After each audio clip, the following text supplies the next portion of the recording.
My name is Charles Whiting, and I have the privilege of being the chairman of the Public Health and Safety Committee. And tonight, before we get started, we're joined at the table with our full board of commissioners, and I'll have Matt Canlin call the names as soon as we stand for the Pledge of Allegiance. No, moment of silent meditation first. So would you please join with me in this moment of silent meditation?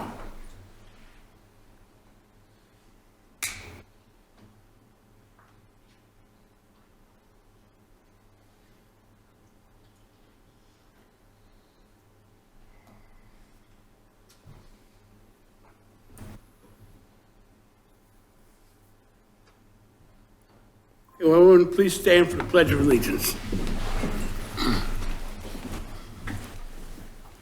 I pledge allegiance to the flag of the United States of America and to the republic for which it stands, one nation, under God, indivisible, with liberty and justice for all. Thank you, and be seated. I will have our township manager call the roll, please. You want to do a roll call? Yes, please. Okay. Ward 1? Present. Ward 2? Here. Mr. Manager? Yeah. Can you please have us say what ward we're in, but then we'll say our names afterwards, okay? Because we have some people here who aren't familiar who we are. Okay. Ward 1, Commissioner Skull. Ward 2? Kevin Speary. Ward 3? Charles Whiting. Ward 4? Anthony Perusi. Ward 5? Kit McFatridge. Ward 6? Sam Valenza. Ward 7? Cheryl Lautner. Commissioner Whiting, all commissioners are present. Thank you, Mr. Manager. We will have a special presentation led by our township manager. Thank you, Commissioner Whiting.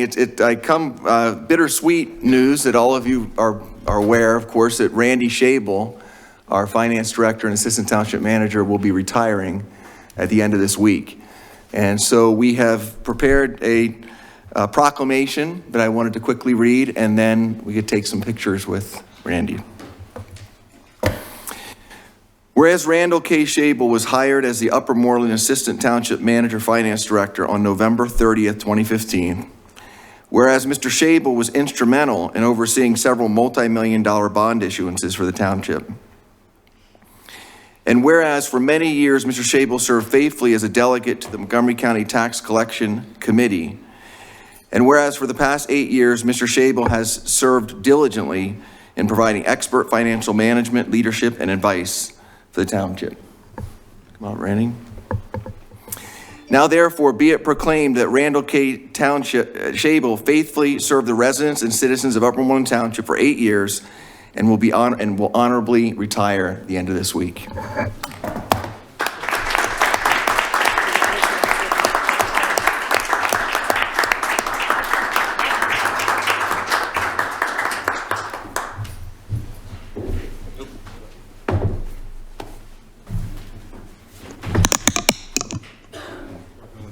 Yeah, no, I'm not going down. Okay, gotcha.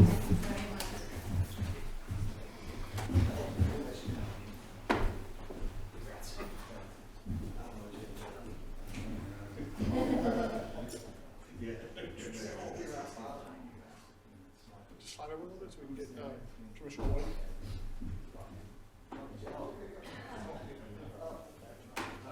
Okay? There we go, Randy. Got it.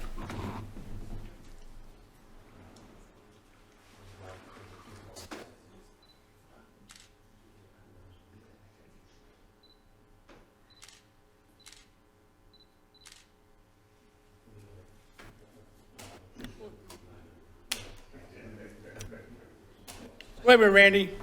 Bring your lovely bride up here so we can. Congratulations, Randy. Judge.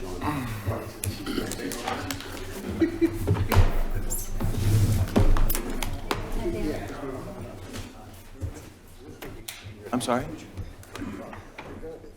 Oh, sure. You talk to make sure it's okay with him. Yeah. Who are you? Oh, Sarge.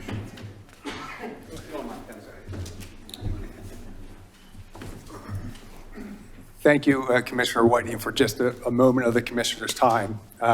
When I was the elected controller of Montgomery County, I had the honor of having Randy serve as my first deputy.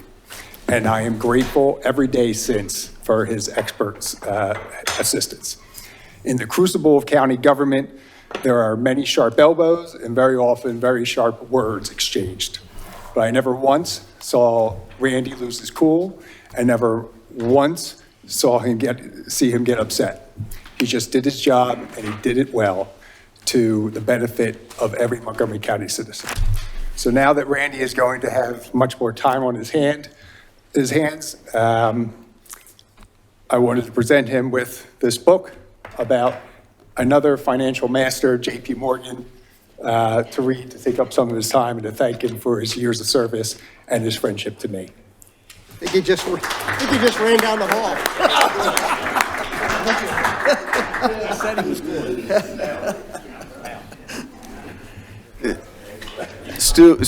Stu, we were lucky enough to get him here tonight. He's very shy, so I think he slipped out as soon as we were done.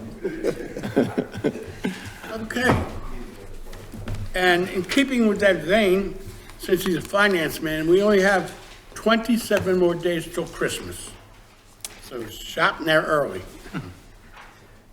Tonight, we are going to have a presentation made by our township manager, Matt Hanlon, and our fire chief, Ed Glassman.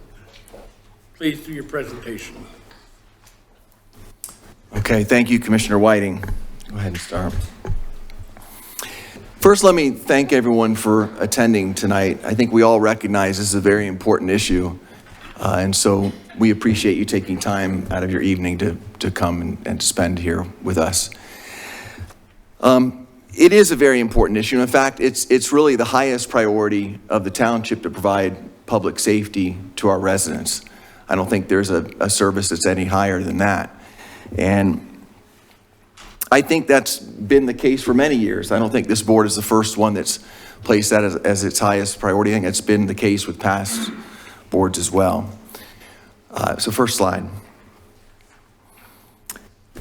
So for the first part of most of the 20th century, fire service was provided in Upper Moreland Township by volunteers. And I think they did a great job providing that service.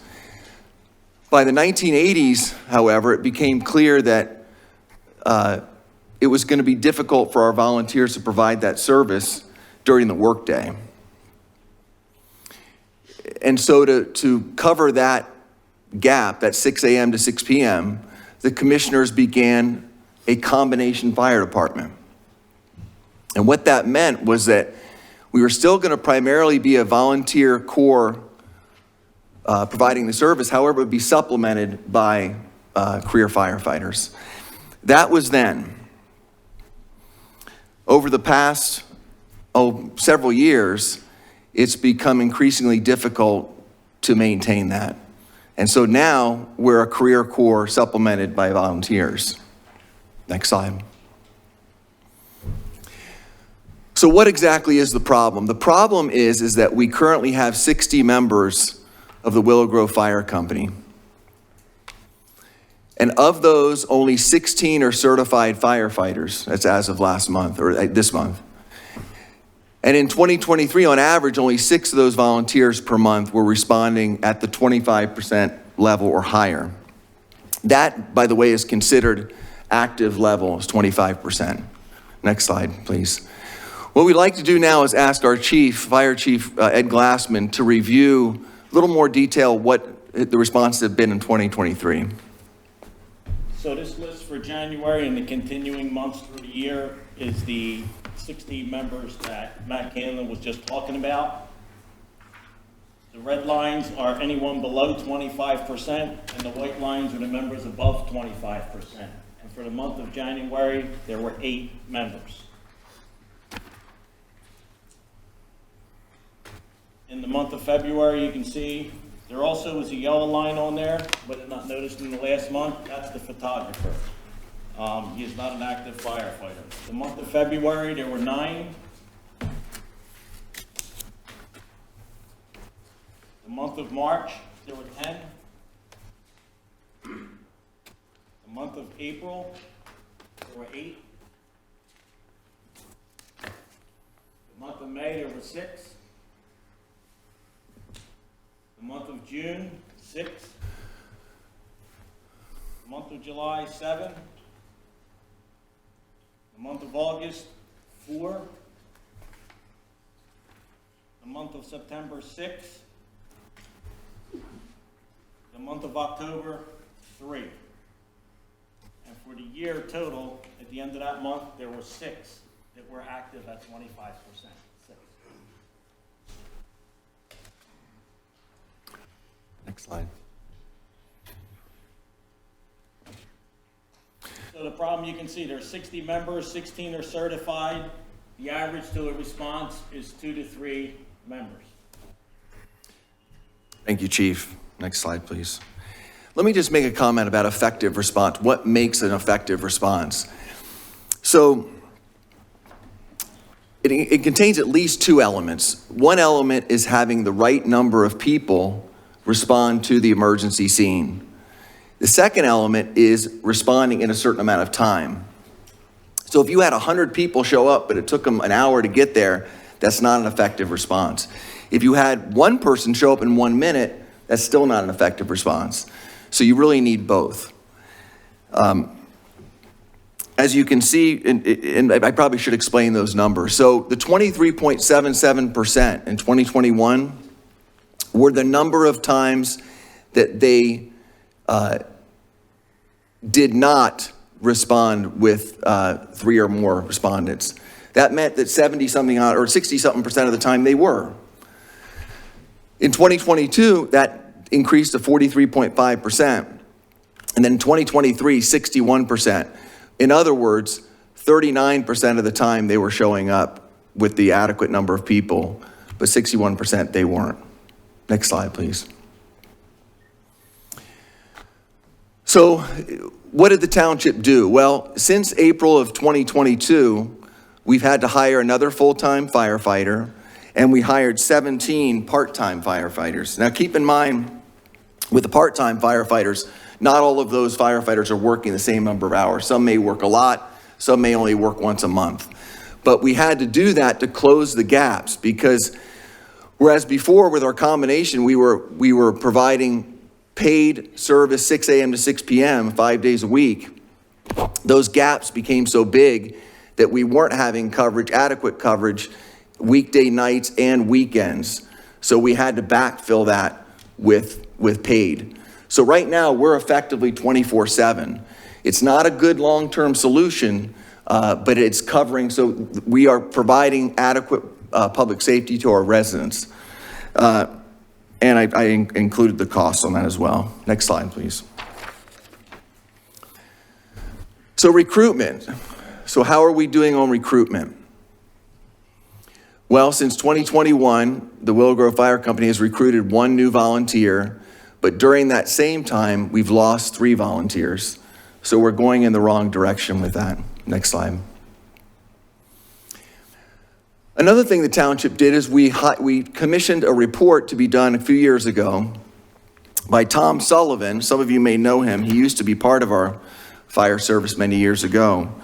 And there were a number of things he included in that report, but one of them was a survey. And he surveyed a number of volunteers. I think there were about 20 or so that were surveyed. And these are just some of the comments they included in that survey when asked what were some of the good things, what were some of the bad things in the company. And there were concerns with leadership, concern with recruiting new members, and you can see the rest. There are many more that I could have included. And you can see that on the report. The report is on the website. But suffice to say that within the organization, there was concern about how it was doing. Next slide, please. So, partially in response to that report that was done, the township has hired a new fire chief. That was actually the top recommendation. We've also hired more part-time firefighters, and we've included some new incentives for volunteers. The stipend of $100 per firefighter, I don't think there have not been a lot of people who've taken advantage of that, but it's there. And the rebate on taxes and the stipend for each of the firefighters. Next, please. So I think we need to be clear. To ensure continued protection of public and property, we have to act now to address the problem. Failing to act now just pushes this can down the street, kicks it down the street a bit more, and doesn't help us solve the problem. So what are the potential solutions? Well, one is we could go fully 24/7. We could hire all full-time firefighters. You can see what that would cost. That's not sustainable. We could try and create a regionalized response. It's a great idea. It's difficult to build consensus with that, though. We've been trying, and we'll continue to try with that, but it is difficult. And then third, we could decommission the volunteer fire company and strive to rebuild the combination model. That is what the commissioners are considering tonight and December 4th, is whether that is the appropriate course of action. Next slide, please. Again, I think the current situation demands immediate action, whatever that action may be, and that's what we're here to discuss tonight. Commissioner Whiting. Thank you. Thank you very much. At this time, I'm going to have questions from commissioners first. Elected commissioners may ask questions to Matt and to Fire Chief Glassman. Kevin, we'll start. Okay.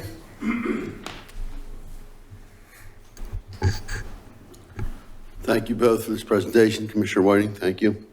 The concerns are ultimately and foremost is if we do vote to decommission, what's the startup for new volunteers?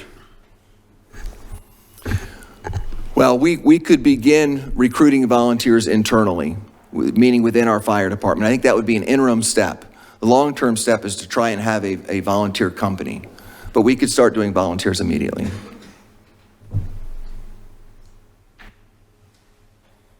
That's all I have right now. Thank you. Any other commissioners? I'll reserve my comments till we hear from the public.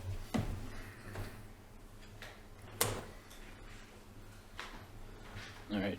Thanks for that presentation, Matt and Chief Glassman. So we outlined those three strategies, right? And the first one is it's a very large financial impact to the township, with costs most likely growing annually to keep up with those rates for employment.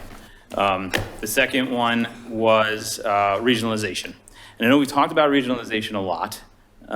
What are the likelihoods of us pursuing that further and having that come into actuality? I think it is a great model. I think it's one that a lot of people like. The challenge is so many of the volunteer fire companies and paid fire companies have so many different circumstances, so many different assets, so many different structures that they currently have. It's a topic that we bring up at a lot of our intermunicipal meetings.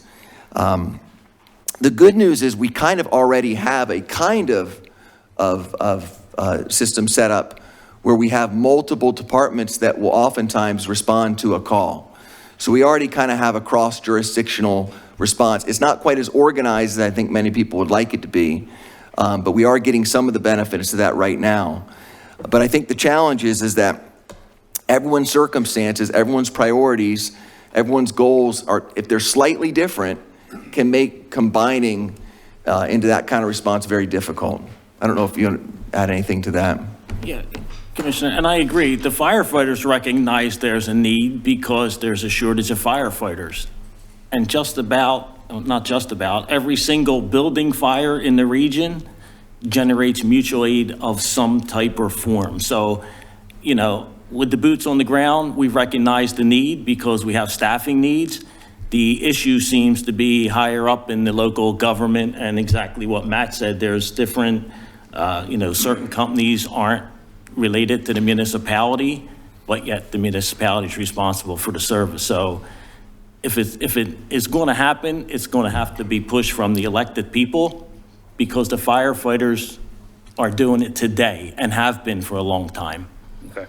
So I want to grab on something you said. So you said that we're sort of already grabbing from neighboring fire departments. Correct. So if our volunteer response isn't where we need it to be and we're pulling from neighboring communities, are we in turn affecting those communities' response times and potentially like branching out the coverage for a larger aggregate of communities having to band together, because we could potentially be pulling from other neighborhoods that need their own staff? Sure, but so is everyone else. Okay. You know, it's one incident at a time, and the larger the incident goes, the further the apparatus go. I mean, it's plain and simple. Everybody's struggling with a shortage of personnel, and unfortunately, you're getting fire trucks with 1 and 2 people. So then you add another 2 fire trucks, 2 more fire trucks, and it's a people problem, not a fire truck problem. Okay. All right. And then the third option is, you know, unfortunately not recognizing this group as the volunteer group. So knowing that we still need volunteers, what plans do we have in place from you as chief to help cover that quantity that we would be losing? So it's our plan to roll out an Upper Moreland Volunteer Fire Department, exactly what Matt said, recruit from within and then expand it so that we can get a good number of members to support the operation. Okay. Okay. Thanks. Mm-hmm. All right. Thank Thank you. you. Any other commissioners for comments? I changed my mind. I do have a comment. Chief, according to national standards, how many firemen are required to be at a fire in a community of 25,000 people? So Upper Moreland is considered an urban zone because it's greater than 1,000 people per square mile. And it calls for 15 staff to assemble in 9 minutes, 90% of the time. That's the standard that we should be shooting for. And what about the safety of the 3 people who do show up? Well, I kind of had that. Danger? Well, sure. I had that conversation with Chief Jones and President Jones last week. Chief Jones is out there by himself, and it's on some incidents, and it's clearly not safe for him and his son. Unfortunately, it's not safe for the firefighters that are out there. They're putting themselves at jeopardy. And it's unfortunate for the members that are out there. It really does create not a safe situation.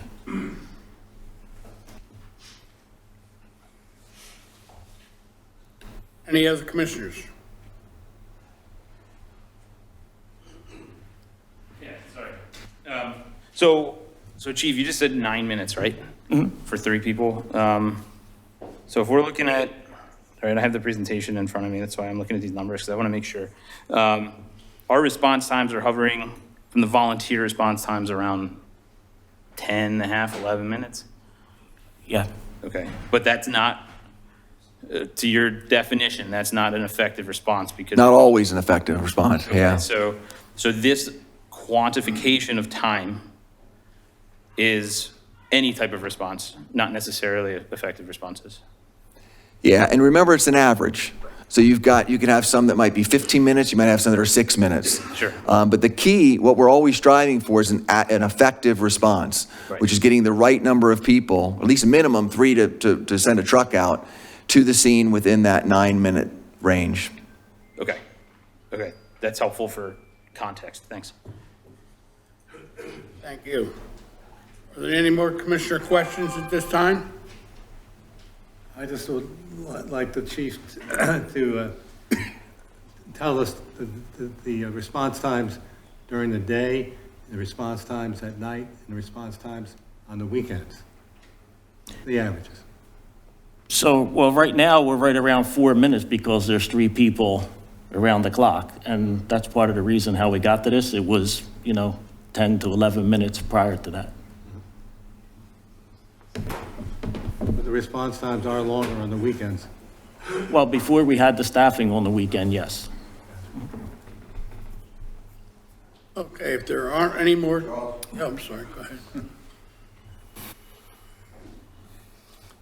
So we talked about the possibilities of regionalization, and you alluded to the fact that in some respects, with mutual aid, we're somewhat doing that.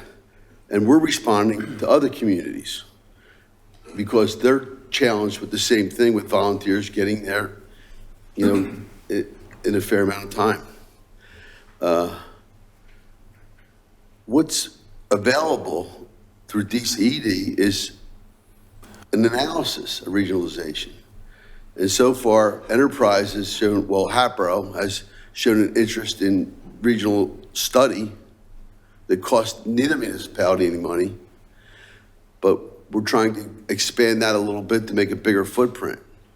And other communities are challenged with the same problems.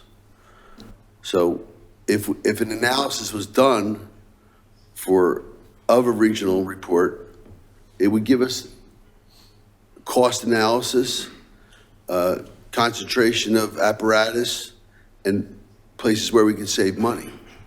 So, I strongly urge, the next Board of Commissioners to move forward with a regional study and to continue to try and regionalize the footprint that I've laid out in the past. And that's Upper Moreland and Lower Moreland, Brenathan, and Hatboro. We'd have two townships and two boroughs, and a very small footprint with tons of apparatus. And there's communities much bigger than ours that are covering that kind of area with less people. So it's a good concentration, but like you pointed out, people get worried about what they're going to lose, who's going to be in charge, all those kind of things that are dealt with all the time. But you can see through this study what it would cost just this community to continue the same path we're going. So please, those of you who are staying and future commissioners, please continue the effort to regionalize and to conduct the regional study that's available to us at no cost. Just a comment, I couldn't agree more with you, Commissioner Spearing, on the desirability of regionalization. I think given some of the challenges we've talked about, I really think this is going to require Commonwealth action. I mean, this is going to take, highest levels to try and get everyone to coordinate because there's so many different variables that all of the jurisdictions have. I bring it up in all of our intermunicipal meetings. Some of them have already made certain decisions that are sending them in this direction. Others are kind of going in this direction. So it's something we continue to work on. Thank you. At this time, we're going to open the mics for public comments. Now, what we're asking for is that individuals come up, state your name and address, and state your questions. We do not want folks to come up and repeat questions. So if you hear your question asked, do not ask the question again. At this time, we have an open mic for questioning to the public.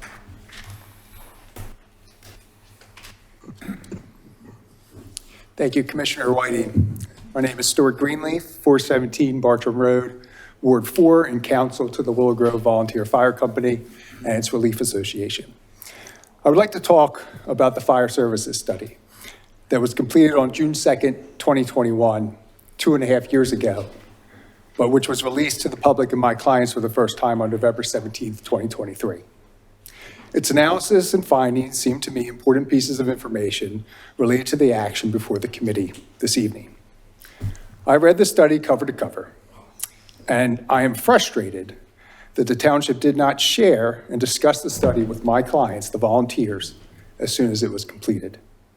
The report strikes me as an entirely objective and a thoughtful analysis that provides helpful, suggested solutions to the challenges facing the township's fire department, challenges that are shared by many municipalities in Pennsylvania. The report's critical analysis addresses operational concerns at several levels, including the township administration itself, the career firefighting staff, and the volunteer firefighting organization. But what struck me most was what I did not see in the report, and that was not mentioned here in this presentation. Nowhere in the report was there any suggestion that the township should decertify the volunteers or that the township's residents would be safer were the township to do so. To the contrary, the report was very clear that while the volunteers were struggling with recruitment and response issues that volunteer fire companies across Pennsylvania struggle with, the township should make every effort to support the volunteers in their recruitment and retention efforts to ensure the township can provide the maximum level of fire protection to its residents. Here are some conclusions from the report along those lines. Quote, increasing and enhancing the volunteer component will delay the need for additional career staff, which is extremely expensive. Enhancing the volunteer ranks has a cost, but it is far cheaper than transitioning to a fully paid department.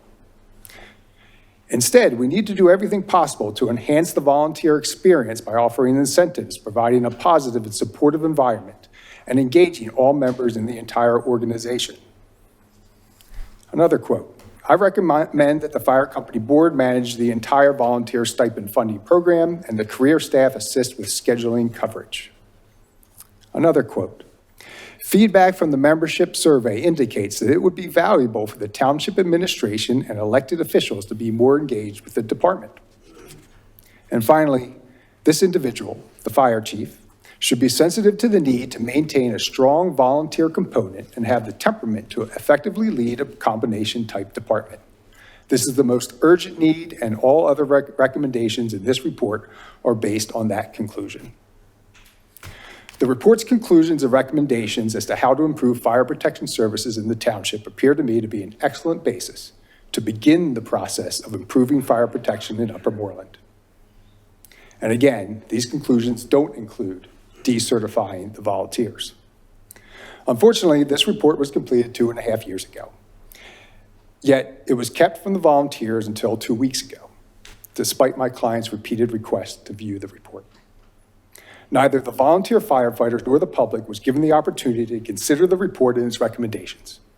That is a shame, because that is 2.5 years of lost opportunity for the volunteers in the township to work together to address the report's concerns. So tonight, I ask this committee to right this 2.5-year-old wrong before taking such a drastic action as is being proposed. Give the volunteers time to work with the township and the new fire chief to address the report and improve fire protection in the township in a manner envisioned by the report, bolstering the volunteers. And do not take a draconian action completely at odds with the recommendation of the township's own fire services study. I ask that you table the decertification motion so that that process can play out. Thank you. Thank you. Stuart, I have one question for you while you're there. Now that we finalized it and put this out, does that not put us in a legal problem saying we can't show up for fires to put them out? Now it's public. Commissioner McFatridge, whether that creates a legal problem, I don't know. But what I can tell you is that if there was, it would have been much lessened had it been released to the volunteers 2.5 years ago so that they could work with the township to fix those issues. And all I'm asking is that the commissioners give them the opportunity, now that they have a concrete set of ideas, concrete set of recommendations from Tom Sullivan, who I admire greatly, worked with at the county. Let this be an eye-opener for them, for the township, and for the public, and give them the chance, the 2.5 years that they should have had from the beginning to work on those. And in your opinion, we have never said anything to them that we don't have enough firemen in the volunteer department. I'm not sure I understand the question. In other words, you think we never mentioned it to them? Oh, I'm sure you did, Commissioner. Okay, the way how you stated it, that we haven't talked to them at all in the last so many years. That's not what I'm saying, Commissioner. Okay, What I'm saying, that's all. Commissioner, is that the specific analysis and conclusions of this report were not shared with Okay. them, and I think that would have been very helpful to the process. That's what I wanted you to clarify. Thank you. But let me comment on that, Stu, because over the last 2 years, we've been implementing the recommendations in the report. When the survey was done 2.5 years ago, half the group was saying that there was a dysfunctional nature to the organization. That's what we've been trying to work on. We've been losing volunteers faster than we've been recruiting them. We had 10 active responders in 2021. Now we've got like 6. It's all going in the wrong direction. We've been conveying this over the last, the volunteer company knows this. They don't need the report to tell them what the problem is. We've been sharing this with them since before 2021. Well, respectfully, Matt, I beg to differ, because if they don't need if no one needs the report to identify the issues, then what was the point of the report? The report did something important. It laid the groundwork, it spelled things out, it identified solutions. And while you had the benefit, the township had the benefit of working through those, the volunteers did not. And I think what I'm saying is this would have been a much more productive process had it been a two-way street. And that's what I'm asking for. What part of that report were they not aware of that they are aware of now? Well, I mean, What problem outlined in the report is something they just discovered by reading the report? Again, Matt, obviously, the issues are out there, but the report obviously had some benefit to the township, and I think it would have had some benefit to the volunteers as well, to be on the same page with the township during the discussions of what needs to be done and what can work. Okay. Thank you. Next. My name is Ann McCarty, 2105 Carlson Drive, Ward 4. I just have a couple questions that I'm not clear on. Do we pay the Wilgrove Fire Company, the township? Not salaries. There are some Okay. some modest financial incentives, but they're Okay, not salaries. like you at said all. on the board, okay, right? Like they get little tax credit or Right, stuff like that. right. And you also said that we should make a new volunteer company and hire within where? Within the community, outside the community. So you're saying that we should just start all over again? Well, I think there's a number of volunteers that we wouldn't be totally starting over again. There's some volunteers that would continue on with us. So why not enforce what we have? Like, or try and do better with what we have? Because we have not been able to effectively recruit and retain volunteers. Okay, We can bring them in. So how are we going to do it if we're not doing it now? What are the solutions to do it going forward? Like, what's the difference? I think trying to create a different environment. And why can't we go into where we are and try and create a different environment there? I think the report indicates what some of the problems are. And also the regionalizations you were talking about, and you're saying the other volunteer fire companies respond here. If they're having trouble recruiting volunteers, how are we going to get the help from them? I think some of them are experiencing at different levels. Some of them, I think, like Hatboro, for instance, is probably experiencing similar to what we are. But there's other companies that I think are having more success than we are.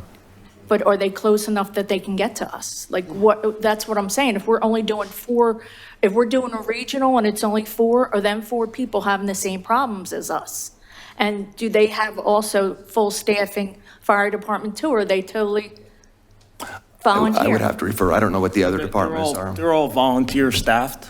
I can tell you, like yesterday, we were in Hatboro because they didn't respond to an incident. Today, we were in Abington at a fire. So it's what I said, the people on the street know that it's an issue, and we're leaning on each other, and we're literally taking it one incident at a time, and we're all very much struggling.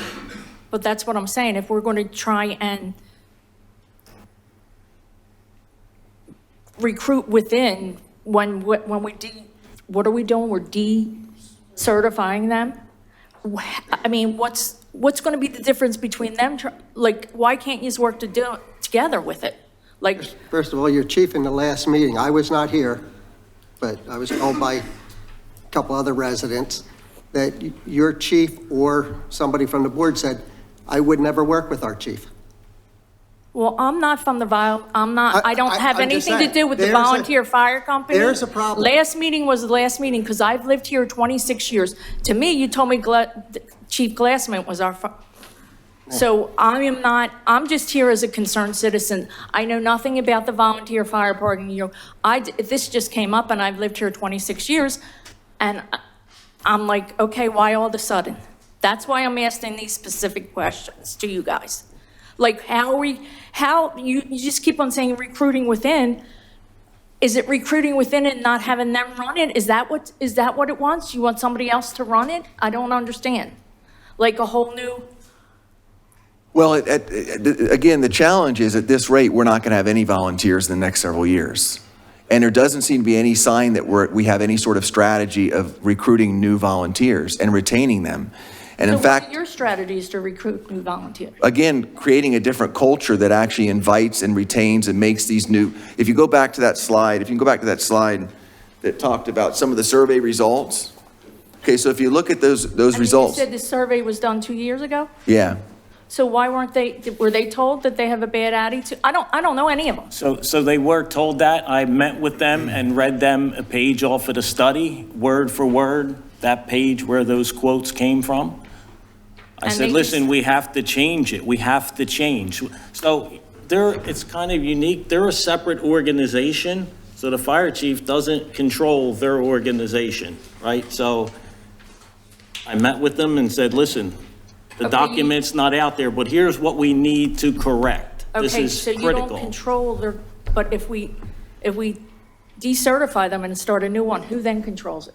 If they run underneath our fire department, So then we the do. township. Yes, then they would work underneath our And chief. that's not going to cost us more money?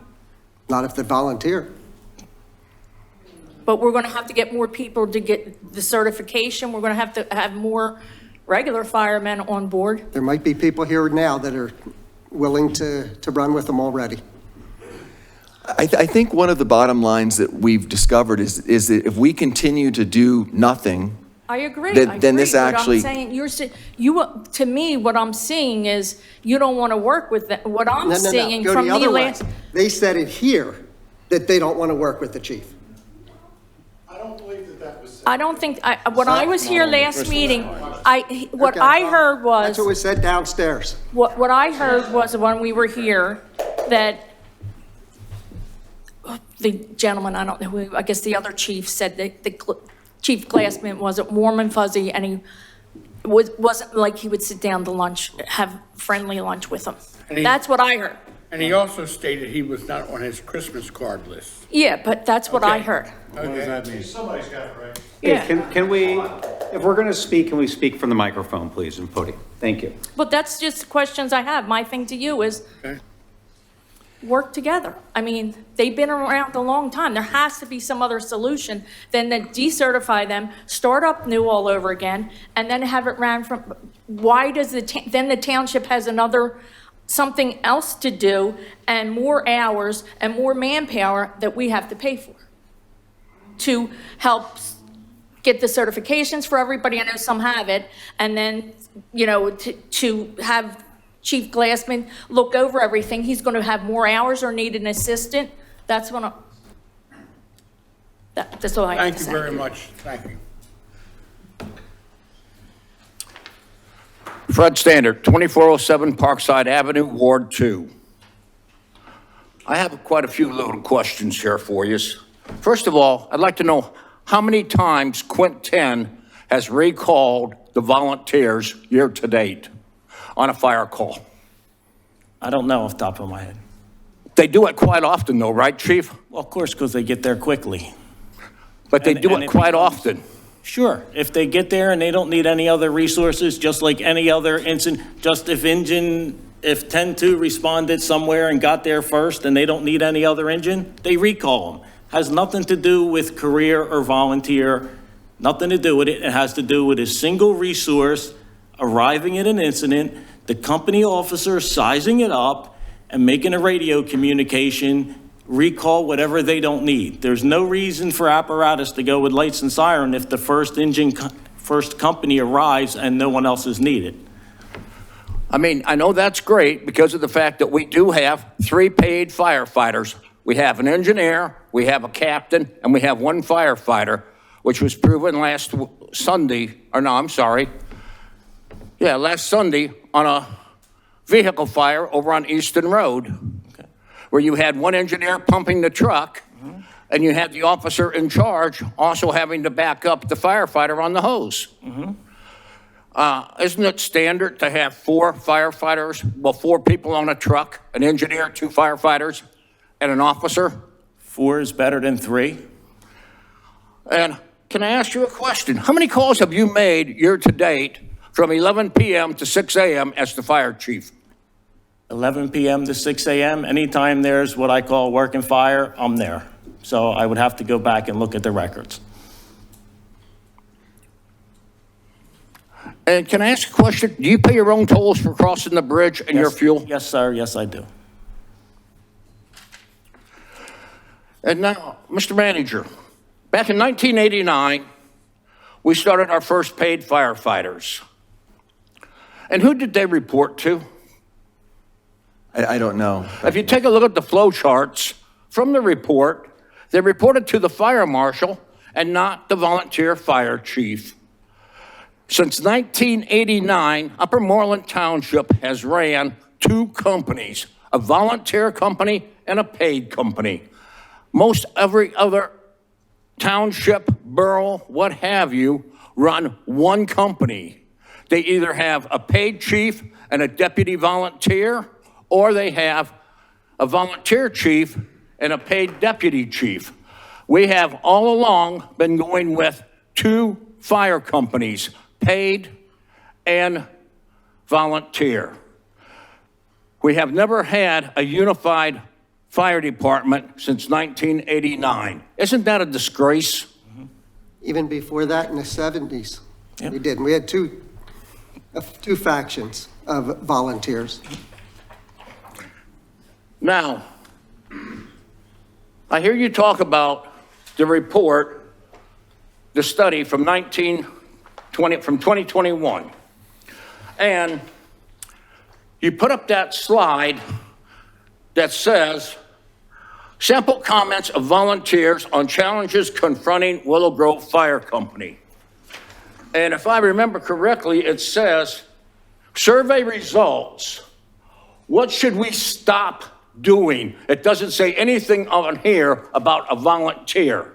It just says, what should we stop doing? Criticizing. Who's better, paid or volunteer? They're all the same. The only difference is paid gets paid for training. A volunteer doesn't. Gee, isn't that wonderful? Volunteers have to do everything on their own. Not working as a team. It's hard out there on the field when you have 2 different bosses. You have a volunteer chief and you have a fire marshal. One's giving orders one way, one's giving orders another way. Let's see here. What's another thing it says? Attacking each other. Creating benefits that are unattainable for most. Divisions between paid and volunteer. Ain't that something? Things we should stop. Divisions between paid and volunteer. Lack of oversight of paid staff. Being bullied. Pushing away members that pose a threat to others. Dictatorship. Being 2 separate companies. Someone is needed to understand both sides and react fairly. I mean, you know, you've got that little bit up there. This hurts the whole sheet. And it says a lot, and it doesn't say anything about volunteer. It says that we need to have harmony between paid and volunteer. When you have 2 separate umbrellas constantly, it's kind of hard to have harmony. When you have 2 different people, and I'll use case in point. Chief, if there's a fire call tonight and the battalion chief goes out and your paid captain goes out, who's in charge? The battalion chief. And he's over your paid people? He's the battalion chief. It goes by the incident command system, sir. That makes a change. See, we're improving. That makes a change. The goal here is to make it better. We're trying to make it better. I've had several conversations with Chief Jones. I don't think he'll deny that. Like I said earlier, he's out there by himself in some cases. We had a horrible accident at Davisville and Turwood a couple weeks ago at 5 o'clock in the morning. 2 people trapped in 2 separate cars. Very, very bad wreck. The chief showed up with his son. It's not okay. We're trying to make it better. That's what we're here And on for. that note, I mean, you turned around and you deactivated the fire police who could have been there to help relieve a lot of that. And now you have no fire police because fire police don't show up when they are summoned. Fire police deactivated themselves. There's none left. There's no fire police left, sir. No, they didn't deactivate themselves, Chief. They got deactivated. Okay, call it what you want. There's no members, there's But no they fire had, police. yeah, they did. They had one member, and he had very good mutual aid. Very good mutual aid. Oh, okay, Trust me. okay. The other thing about it is, you did say that Hatboro scratched today on a call. Yesterday. No, they did not. They did make that call. Okay, we went there. No, you didn't. 15 went there. Okay, I seen the run report, okay. Pardon? I seen the run report, okay. I was at the call. Okay, It was 15, it was Okay. 15 ambulance and 95 and 3 fire police there. okay, That was the call. okay. Here again, I think that the township commissioners need to sit down, need to take a good hard look, as I've said many times before, at what's going on and what is the deviations between the paid and the volunteers. There seems to be a very big disconnect at times with them.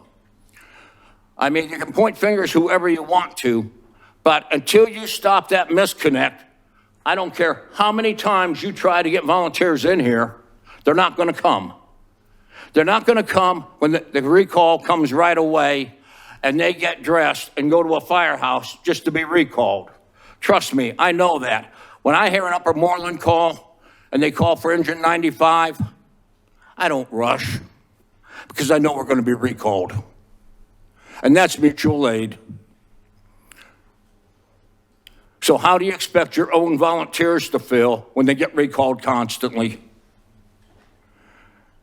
You know, I mean, you're talking facts here.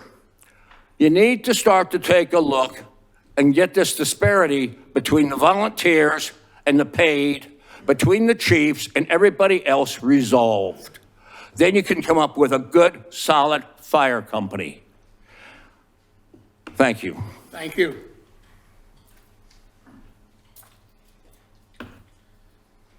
Hi, my name's Jeff Honecker. Excuse me, 808 North York Road, Willow Grove. In defense of the volunteer fire chief right now, about the warm and fuzzies. The last meeting we had, I don't know if you remember me, Chief, but I asked you a question. You told me it was a stupid question and walked away. So that is no way to treat anybody. Even, I mean, I pay your salary with my taxes. So I took great offense to that. You And asked me if I came on Thanksgiving for free. Yep, it doesn't matter. I worked way too many hours. Don't care. Okay, For your response. Okay. To say that was a stupid question and walk away from me is not warm and fuzzy. And if you treat the volunteers that way, that's why they don't want to work with you. I have a very good relationship with Chief Jones. We talk all the time, all the time. One of the problems is the atmosphere. And so keep in mind, that was done before I got here. Well, Done before I got here. that's fine. Okay. But I still didn't get an apology for offending me by saying it was a Sir, stupid I question. told you I was coming, you said if there's an incident at Regency, I told you I would be there. You said Thanksgiving. I said I would be there, and you said, are you coming for free? That's absolutely I'm a right. salaried employee. But they're coming for free. I never questioned them coming for free. Listen, there's nobody right, on and this planet that wants you're right, and I'm 100 wrong. volunteers more than me. You're right, and then I'm wrong. Anyways, of the commissioners that are on right now, how many of you are still going to be on in 2024? All we're sitting here at this table. And Cheryl, What's that? Cheryl and the three of us. The three, so 4. So 3 people aren't going to be on the board. My question is then, why not wait until the new board takes effect? Because in my opinion, 3 of you, your vote is, I don't want to say insignificant, but all of the research and everything that we needed to see hasn't been done. And I think that should be addressed with whatever study or survey you have. Well, I think we've had surveys, we've had studies, and I think we have a problem that we do not want to confront the incoming board members with. It's a problem that we have to try to resolve and come to a conclusion as soon as possible. This has been carried over for years, okay? It's time that we decided to make a decision, and the commissioner board will do that. But for you to say, to carry something over, we are thinking what is best for the public service, health and safety of our community, sir. Okay, thank you. Thank you. My next question would be, apparently this has all started because the response time was slow, am I correct? No. The tip of the iceberg. Okay, but last week we were told it was, or not last week, the last meeting, we were told it was response time. We asked Response about- time and volunteers, Well, we were told response time. adding volunteers. And we asked if we could see the report, and it was going to be made available. And then it got made available and we saw it, and now here we are discussing what I don't think we had enough time to look through. Though I did read. So my next question would be, I don't understand this decommission thing. If we decommission the volunteers that we have now, and then we're going to recruit more volunteers, am I correct? Mm-hmm. So what's your plan on recruiting more volunteers? That's what, we're going to have to discuss that in the very, very near future, in the next week, if this goes through. Shouldn't you have that plan prior to it going through? I think we have 3 or 4 different opinions on the board on how. And I think there actually are some plans. I would look to both chiefs. I think there's been work done on this, on how to recruit for volunteers. So how to do it is not necessarily anything that I think we have to relearn. I think the key is we've got to create an environment where people are going to want to come in and they're going to want to stay.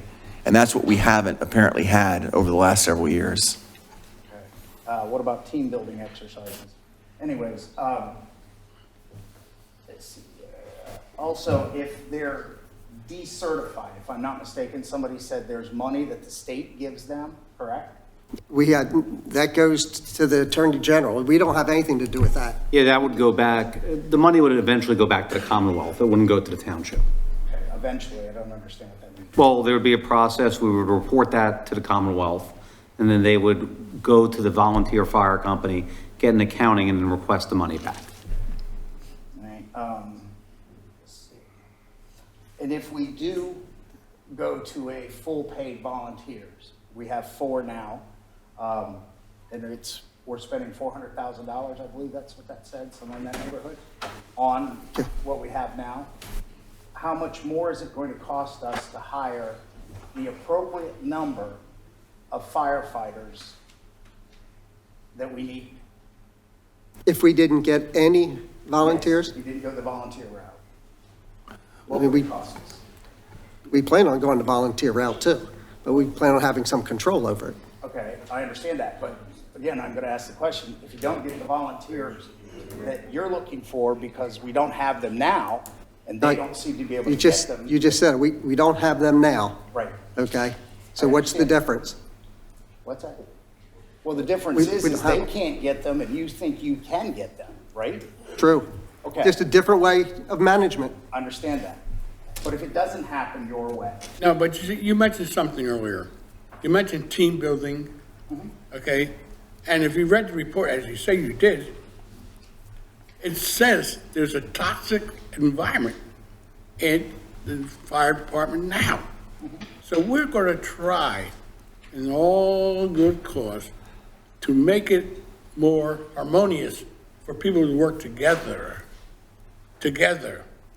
Okay, we'll have one chief, and hopefully everyone will respect that chief. Why can't we do that now? Hey, What's that? you're asking, why can't we do that? Right. It's not for me to answer that question.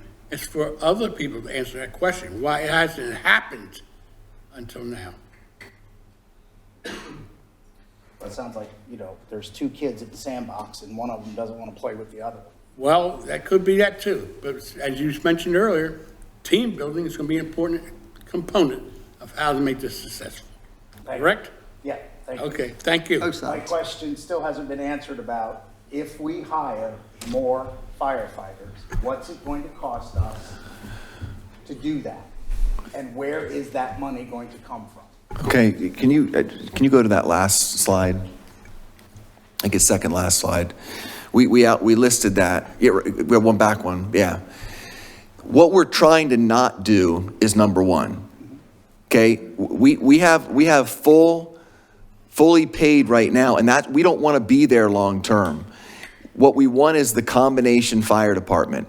So you can see if we go to a fully paid department with full-time firefighters, it's extremely expensive. That's what we're trying to avoid.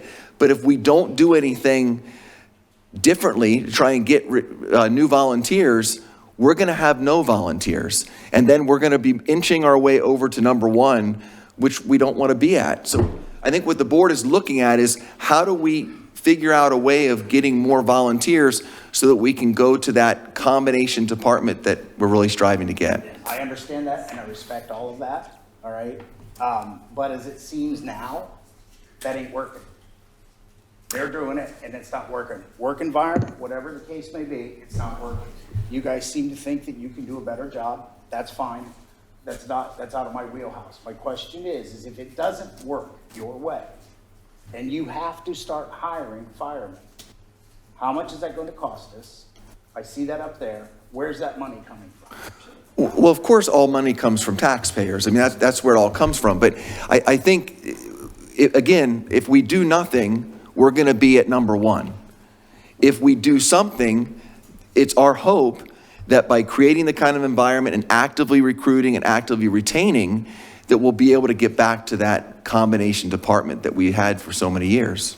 All right, I get that. But you're right, it may not work. Right, I'm looking at worst case scenario. Right. Okay? And if I go by what I'm hearing now and what I'm seeing now, I'm sorry, I don't think you guys are gonna do any better than what's being done now. So that being the case, then we're gonna go to a fully paid department. So now my taxes are gonna go up, correct? Well, they're going to go up if we do not. If we don't do anything different, they're going to go up Why? because we have no volunteers, Right. and it's If all you're not decreasing. hiring- No, if you're not hiring, why would they go up? If we didn't hire, wait, say it one more time. If you're not hiring and we're going full volunteer or partial volunteer, why would my taxes go up? Well, I'm not sure I fully understand, but what the idea is that we want to have a volunteer corps supplemented by paid. So, but in order to do it, you got to have a number of volunteers. Right. You keep going back to that, and I'm gonna say it again. Worst case scenario, your way does not work. So now, to make everything safe in the township, we have to hire firemen, correct? Yeah, the objective is not to do that. But yes, you're correct. If nothing works, you're right. If nothing works, So the $750 to $1 million that it's going to cost us to do that, all right, that money comes from increased property taxes, I would assume. correct, for the most part, yes. So why can't we take some of that money and maybe pay these guys a little bit more for what they do? Or even hire somebody or get somebody in there to maybe try to change the toxic work environment instead of you guys just up and taking over? Well, that's what we've been working on for the last 2 or 3 years, and it doesn't appear to be working. Well, I just saw the report recently, so I don't know if you've been working on that. Well, if you look in the numbers in there, again, I think I already said this before, but we were at, I think, 10 active volunteers in 2021. Now we're at 4, 5, 6. We've lost more recruits than we're gaining. So I think if we continue to do the same thing we're doing now, we're going to be much closer to number one. So we've got to try something different. You're right, it may not work, but we've got to give it a shot because we don't want to be at number one. Okay, like I said, it just seems to me is that your shot that you're about to take involves you guys. It doesn't involve them. They don't seem to have a say. And I just don't, I don't like that. I think it would be better if you guys would sit down with them and talk about it, find out where that toxic work environment's coming from, if that's the main reason why everybody's leaving. But from what everybody said and everything I've heard, you guys aren't sitting down and talking. Legal reasons, whatever. But hey, I mean, we all live in this township. We all want to save property and mostly lives. I just don't get why we can't sit down and do this in a reasonable fashion. One last question. Our slow response time. Is there a study that shows how much property loss was lost because of the slower response time? Not that I've ever seen an FPA tracks, firefighters arriving at the scene. Mm-hmm. Not that I've ever seen. So in other words, you're saying, would you have lost, let's say, 100,000 at 5 minutes and 200,000 at 10 minutes? Mm-hmm. No, not that comes to my mind, but I'm going to tell you what, I'll do a little research because it's an interesting question. Yeah, I'll definitely give you, that's definitely an interesting question. How do we know it's not right? I mean, And the national, yeah, isn't the national average or whatever? national average? Fire increases every minute, doubles? When it's a working fire, not other things. All right, That's thank you money. very much, gentlemen. That is money. Thank you. Can I just ask a question on Sure. that question? Yeah. What is the relevance? Yeah, sorry, I'm just curious what the relevance of that question is. Commissioner Fruzy, Yeah. now, we're not here for that tonight. Okay. Okay, Sorry. thank you very much. Yeah, thanks. Thank you. Okay. Next, please. My name's Jennifer Herring, 1515 Sycamore Avenue. I have a couple questions and clarifications that I would like. Just one, to make sure things clear. Right now, the township pays nothing to have a volunteer. No outside fees, no insurance, nothing. Am I correct? Well, we do cover, it's a modest amount. I mean, there's the incentives that we mentioned before, there's workers' comp, there's a few other odds and ends, but for the most part, that's one of the great benefits to the community of a volunteer, is that they're very low cost. Okay. The state pays it.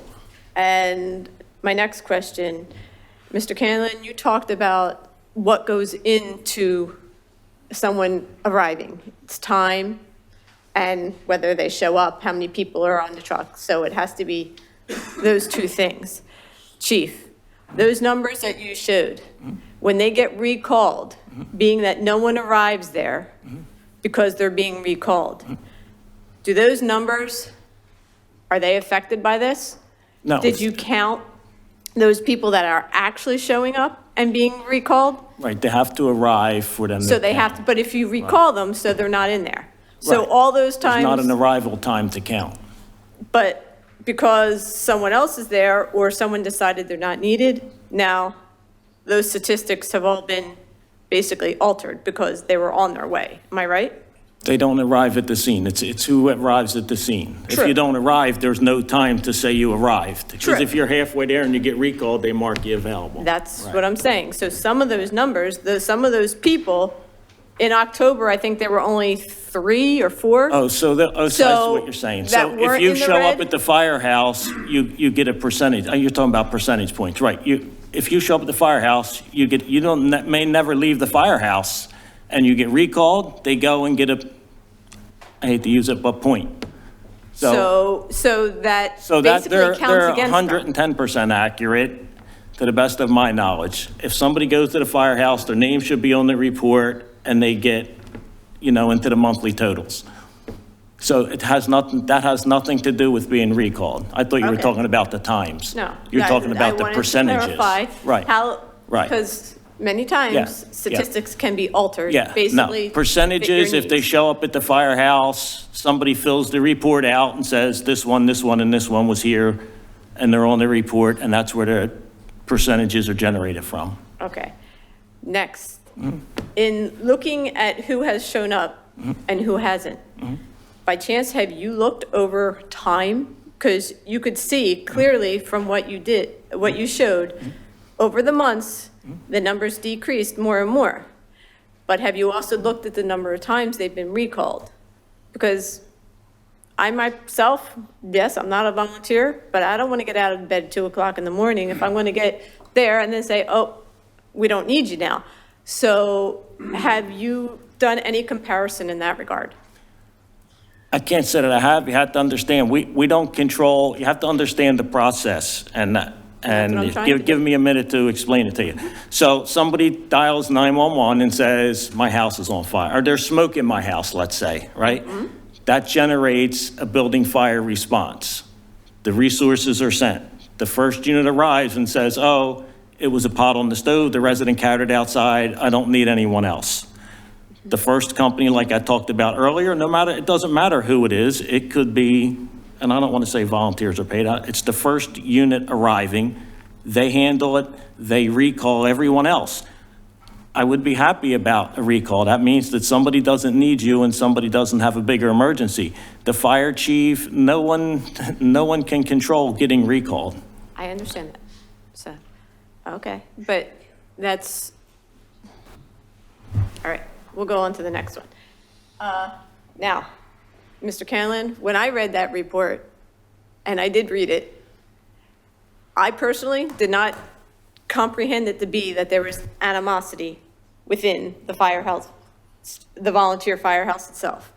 Because in that report, it specifically stated between paid and volunteer.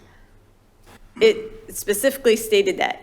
So now my next question, one of the suggestions was for the fire chief to do bonding exercises or some type of trainings to help build the community. Chief, have any of those exercises been done? And if so, can you give me some type of an example?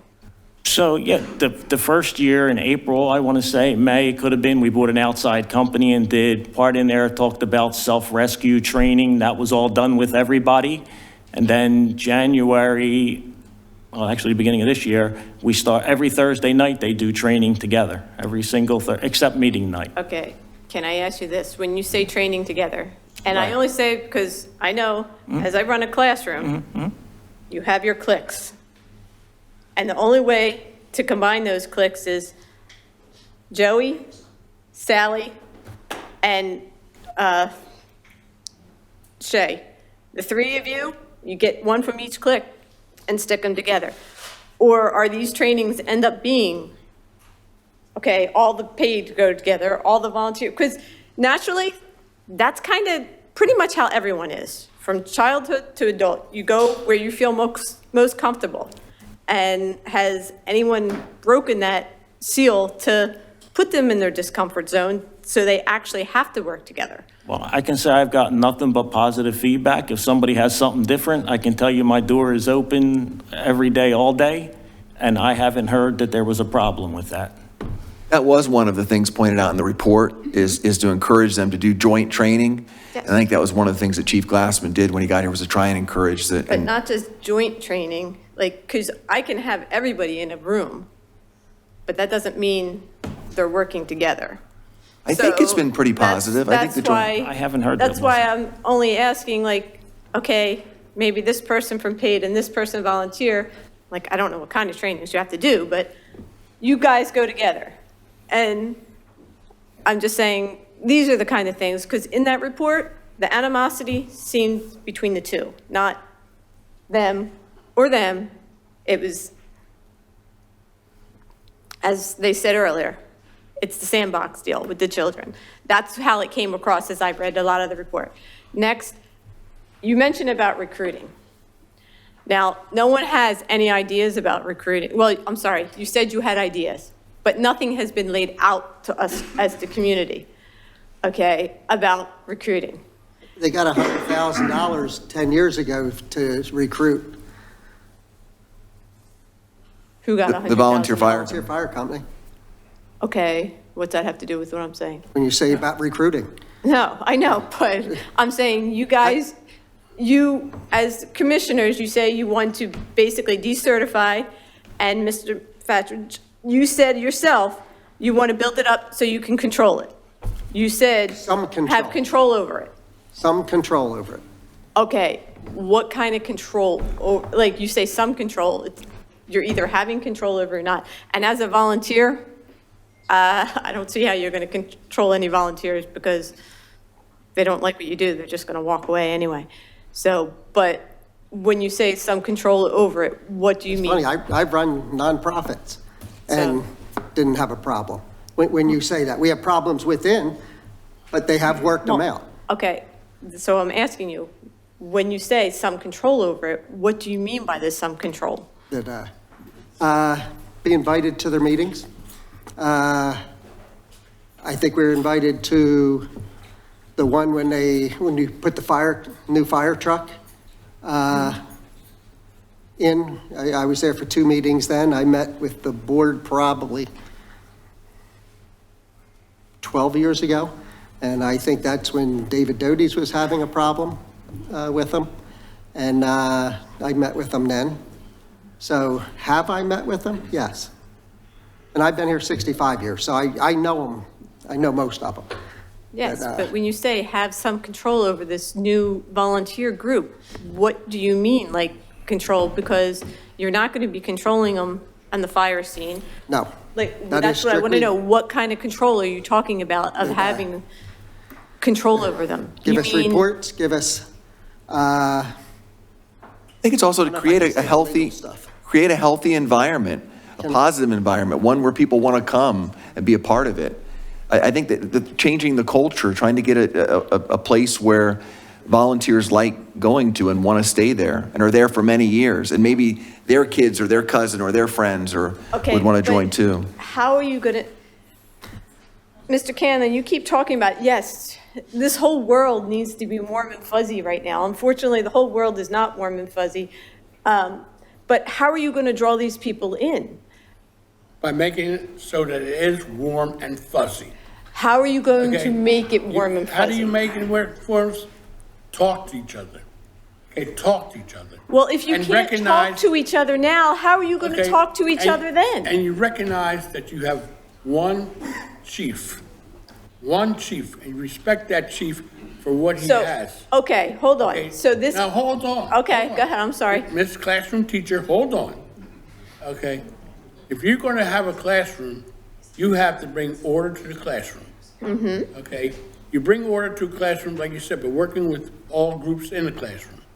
Yes. Okay? Now, what this fire chief has done and tries to do is bring everyone together. He mentioned his door is always open. Always open. He is open to dialogue with any member of the fire department. So if you have that to start with, then you can work on other things.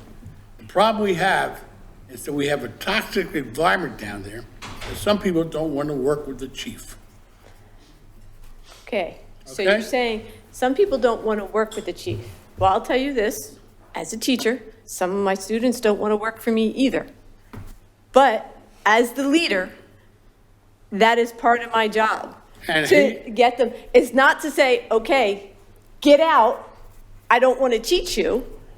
It's, okay, how can we go about this a different way? And And this I is- have to try and try and try over and over and over again.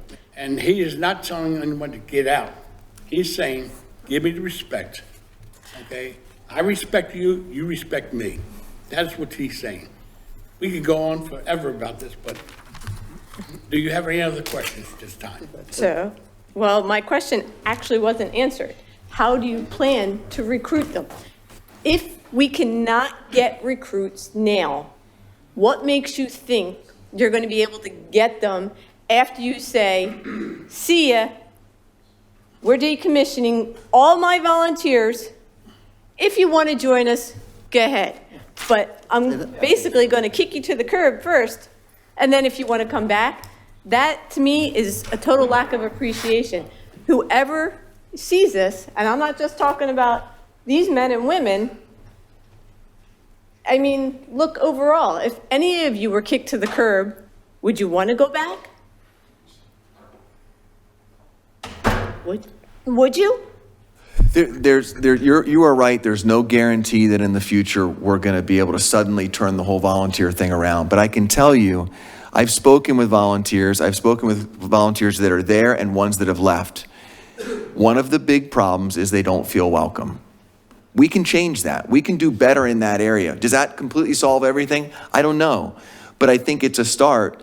And if we can create that kind of culture where people feel welcome, they feel needed, they feel wanted, I think we can do better. But how are you creating that culture, making them feel needed if you say goodbye? That's my point. You're giving a double message here. Okay, perfect example, when you said control. I just wanted to make sure I could say that. We didn't know that we had some of volunteers. They call in, say, mark me at the meeting. They weren't there. Okay. And then, Was there another way you could have dealt with it? if we're involved a little more, we would know that. Okay, so why can't you be involved now? Like, why do you have to go and start over again to get, I mean, it's not, honestly, because even if you were there, would you have been able to control it, so to say? Usually if you falsified something, you'd fire somebody. Well, that's the thing, you can't fire them because they're volunteers. But, and even if you had your own volunteer company and someone did that, you wouldn't be able to fire them because they're still volunteers. So this is what I'm saying, like, in that instance, if someone did this in your volunteer company that you're so-called going to build, how would you go about handling it? And this is only one little incident that we know. There might not be any others. True. It's just, we just found out. I understand, but So, something like that. But when you say control, somebody should have come to us and told us. So, well then, why can't you do that now? Like, if someone came to you, just as you would go to that person and say, hey, listen, this happened, this is not allowed, we are going to, whether you have to report it to the state or whatever. All of that did happen. Okay, well, then these things you can still do without decommissioning what we have. Because basically, if you take away what we have right now, I can almost guarantee you're not going to get anything back. And if you do, how long is it going to take you to build up even what we have now? Let's just let me say, you know, the problem isn't the paid versus the non-paid. The problem is within the organization itself. If The you people read that that don't like each document- other. Excuse me, let me finish, okay? And I think it's also a matter that they need to reorganize. If your group isn't getting anywhere, it's up to the people in the group to elect new officers, to make some changes, and that hasn't happened, okay? Mr. Just Stoll, that's my take if you on it. read that document, in that document, it specifically says about the hostility between paid and volunteers. It specifically states that. Yeah, well, I'm telling you otherwise. I'm telling you, yeah. It's been that way I'm telling you forever. otherwise. Okay. I can tell you, 4 years ago, when I first became a commissioner, I talked to another commissioner who was furious because somebody had been in the department for many years was retiring, and half the crew in the firehouse wouldn't go to his retirement party. And this other commissioner thought it was really insulting. And that's when I first heard about the problems in the department. And the people who are complaining that it's a hostile environment, guess what? They're the young people, the new people, the people who come and are here for a while and leave. They're the young people. And I'm saying this is a problem in your organization.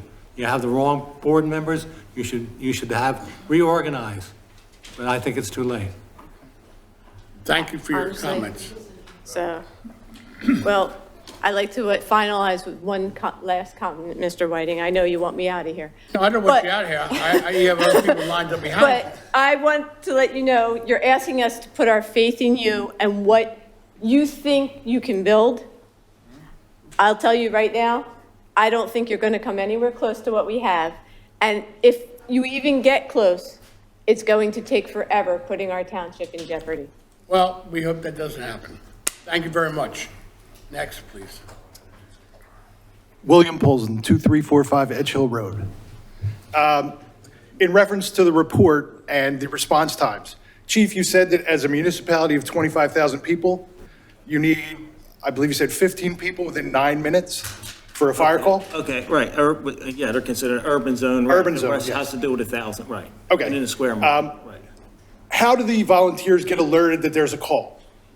On their phone. On their phone? They use the active 911 system? Yeah. Okay. Is there a board in the firehouse showing that volunteers are responding if they hit their phone and say responding? No. No.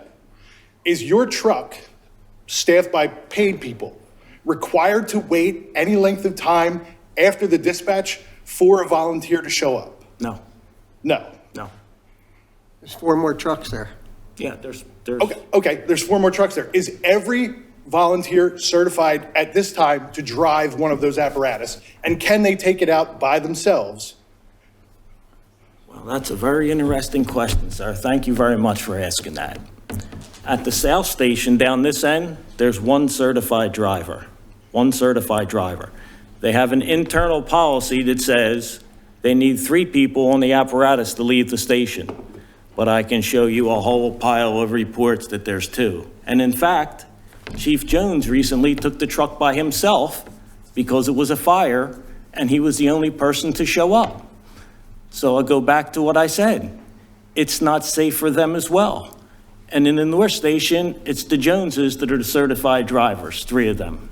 Okay, but your crew, are they able to see if there's a volunteer coming who could get on the truck? No. But is not necessarily able to drive the truck himself? No, they do not see the active 911. No. Okay, and is there a reason why they don't wait a minute or 2 for a volunteer to come? Well, sir, if your house is on fire, you're encouraging them to wait for additional staffing when they have a staff that can put a hose line in operation? Is that what you're telling me? Okay, how many people are required to put a hose line in service? So it depends on the length, but I'll tell you, they get a hose line in operation with 3 people all the time. Okay, And with is it 3 is it a people. premium situation? No, but we're trying to be fiscally responsible at the same time. And I don't think the cost of waiting while the fire spreads and potentially run the risk of losing a life, I don't think that's a worthwhile exercise either. Well, but if you leave the station with just 3 people, and you don't wait necessarily 1 minute for a 4th person to show up on the truck? I'm never going to condone waiting when you have 3 people. They have an internal policy that says the truck doesn't leave the station with under 3. They have 3. I would never encourage any fire department to wait and potentially allow a fire to grow while they're waiting when they have a crew that can get there. This was one of the reasons we implemented the stipend, was to try and get volunteers to the station. Right. So if the volunteers are already at the station, then they would ride just with. Right. when the truck They're would leave. encouraged to be at the station 24/7, 365. They're allowed at the station anytime they want to be at the station. Anytime.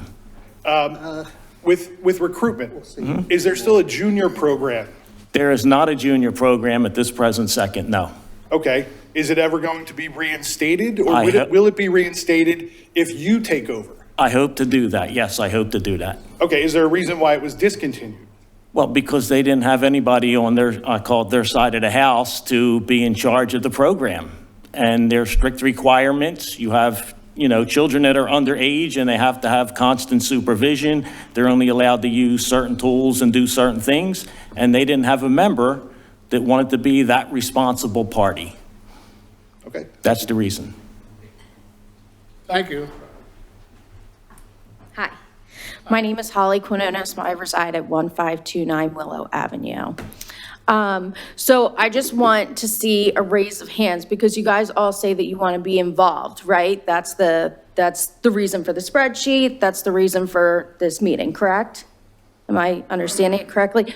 So how many of you on this board have gone and applied for the firehouse, for the board of directors, or anything to try to volunteer your time and try to make a change that way? Okay, can I ask you a question? That was my question, I'm just asking. No, can I ask you I'm a question? already volunteering my time right here. But you want to make a change in the fire company, correct? So that would be a way to make your change. No, I want a new fire company. You want a new fire company. Okay. So looking at your slideshow, which was very informative, and I appreciate your time in putting it together. However, I think that it could have been more informative if you would have created a slide to outline exactly what your plans were, right? Because you've seen person and person and person come up here and say, what is your plan, right? So I have lived in this township for 13 years, okay? I have full faith in the police department and the fire department. In the township, not so much. I have learned that the township will burn you left and right. The police, I have my full faith in. The fire department, full faith in. But the fact that the township wants to take over the fire department makes me lose my faith in the fire department, which is sad because the police and the fire department are the only ones that have their business together. So, Excuse me, before you go any further, we do not want to take over the town, the fire department. We work in conjunction with the fire department. okay, The fire department chief is a part of the Health and Safety Committee. right. We work together. No one's trying to take over anything. We're trying to make the fire department a safe place, but more importantly, to respond to the needs of the citizenry of our township. Okay, we want to make sure that if you have a fire, that someone responds to that fire. That is what we're here for. I love that. So what are you going to do to make the fire department better? Work with the fire chief as we're trying to do now. Not a general statement specifically. No, We don't know. We have 7 people. We don't even know if the vote's going to go through Right. either way. So I Okay? think- So we have several different opinions. Until we know what's going to go on, we have 3 or 4 different opinions from commissioners that are different. So I think that there's one general opinion from much of the people that have come up to this podium tonight, and it seems like you guys are kind of putting the cart before the horse. You guys are saying, we need to decommission the fire company, we need to start helping them out, right? To fix their problems, but we don't really have a solution. We have a couple little ones that we kind of think that we want to do, but we don't want to put our cards on the table. If this is what your plan is, put your cards on the table. Show us it. We pay our taxes. We're here. We're the ones that want to know what your plan is. This is your plan, right? You made a slideshow. You brought all the information. What is your plan? well, you, like everyone else in this room, pay taxes. We pay taxes. We want to make it so that its fire department is responsive to the community general. Responsive. By being responsive, answering the calls in a timely fashion to make sure the health and safety of the citizens of our community are safe. That's all. And I fully support that. I've been down in the fire company since I was 8 years old. So if you want to talk to someone about supporting their fire company, I'm right here. Okay, I'm with you. Okay? Thank you. So, on to my next point. The relief funds that you guys talked about having to give them back to the state. So in doing so, how do you guys plan to supplement that income? Or is it going to go back on the taxpayers? Well, for the longest time, all of that relief fund went just to pay for insurance premiums. So it's only been the last few years that it's been used for any equipment. I don't remember off the top of my head what equipment it's been used for. But that's why long-term, we would like to get a fire company. I think the township department running a volunteer corps within the department, I think we all hope is a short-term solution. The long-term solution is they have a vibrant, vital volunteer company that would then start receiving relief, and they would start buying equipment with that. Right, but the relief funds that you talked about having to send back, how are Right. you going to recoup those funds? In the short term, we won't. So in the short term, the fire company is going to take a hit. How are you planning on funding the fire company after they have to return those funds? But we never use the relief funds to fund the company anyway. So you mean to tell me there's just an excess of funds sitting in a bank account somewhere that you have no problem sending right back to the state? No, we wouldn't be sending money that's something that the Auditor General's office would deal with the volunteer fire company. That's not something we would be involved with. With the relief funds, as I understand it, will go back to the state if they're decertified. That's not anything that we would be involved in. So you guys are okay with decertifying the fire company and having all those funds go back to the state, but yet you don't want to be a part of that, you want the fire company to deal with that? But of course, we would like to have the relief funds continue coming here, and that's why we would work towards trying to have a vibrant, vital volunteer company that is a 501c3 that can start receiving those relief funds again. Now, is that part of the reason why you're willing to still consider volunteers? No, I think I think what the commissioners want is a combination department. Because I think we all realize that that would be a very heavy financial burden to have a fully paid, full-time firefighter. I don't think that's the goal, but that's where we're heading if we don't change course. But no, the volunteer corps has always been foundational for where we want it to be. We want it to be volunteer supplemented by paid, not the other way around. But the interim I'm speaking of, how are you going to supplement those funds? There's a lot of money. But we won't have to supplement because those were never being used to pay for the paid firefighters. No, it's not. It's meant for the volunteers.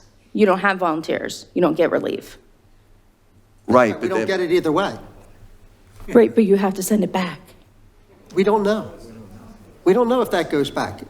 He just said it. No, he said it goes, the Attorney General decides things. We don't have any idea. We don't know. If you don't have volunteers, you don't have relief. And we don't use relief right now. Because we have paid that we've had to go to. Okay.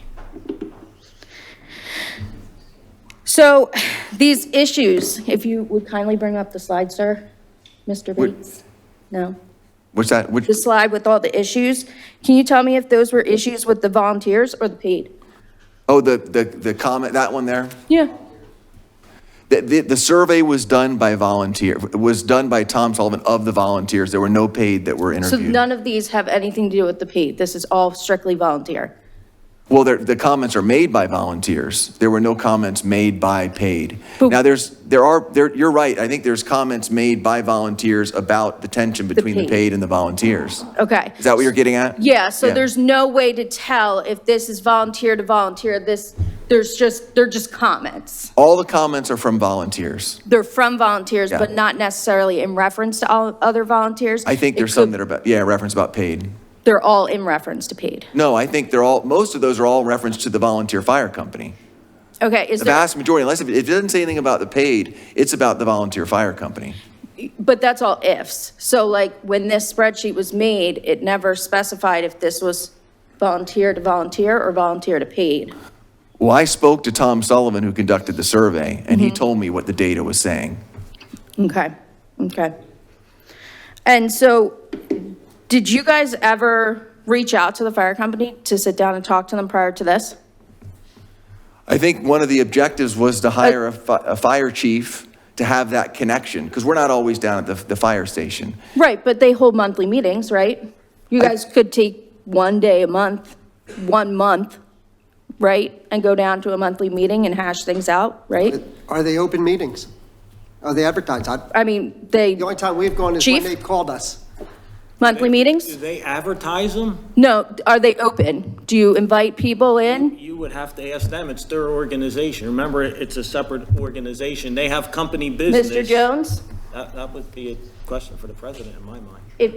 If, Chief, if one of these lovely board members. Excuse me, ma'am. Please direct your questions to the board. If other people want to come up and comment, they're allowed to Yeah, comment. remember, they're a separate agency, if you will, and they control their meetings. They have a president, a vice president, and such. That's not controlled by the fire chief. Okay, well, That's the best answer I can give you. I can tell you other entities do allow other people to come into their meetings. It's not like a secret society. Lee Perlmutter did ask me. I met with him several times. So, one final question, training. It takes a lot to become a volunteer firefighter or firefighter in general, yes? So what's your plan on paying for it? We pay now, we pay $18,000 a year. Where does that money come from? That comes out of the municipal budget. We just had Francisco just graduated last last week. There he is back there. We pay that annually. It includes the whole department. We have the gold standard, and whether we get one volunteer or 101, that's what it comes out to. And is the board's plan to do the same? All these members we're going to find hiding in the bushes outside? We'll be doing whatever the chief asks us. So we're going to decommission the fire company, but leave the chief in charge to make all the decisions? Well, he's The one that's still the chief. struggling? He's the chief now. He's But- supposed to make decisions. I thought we were having issues.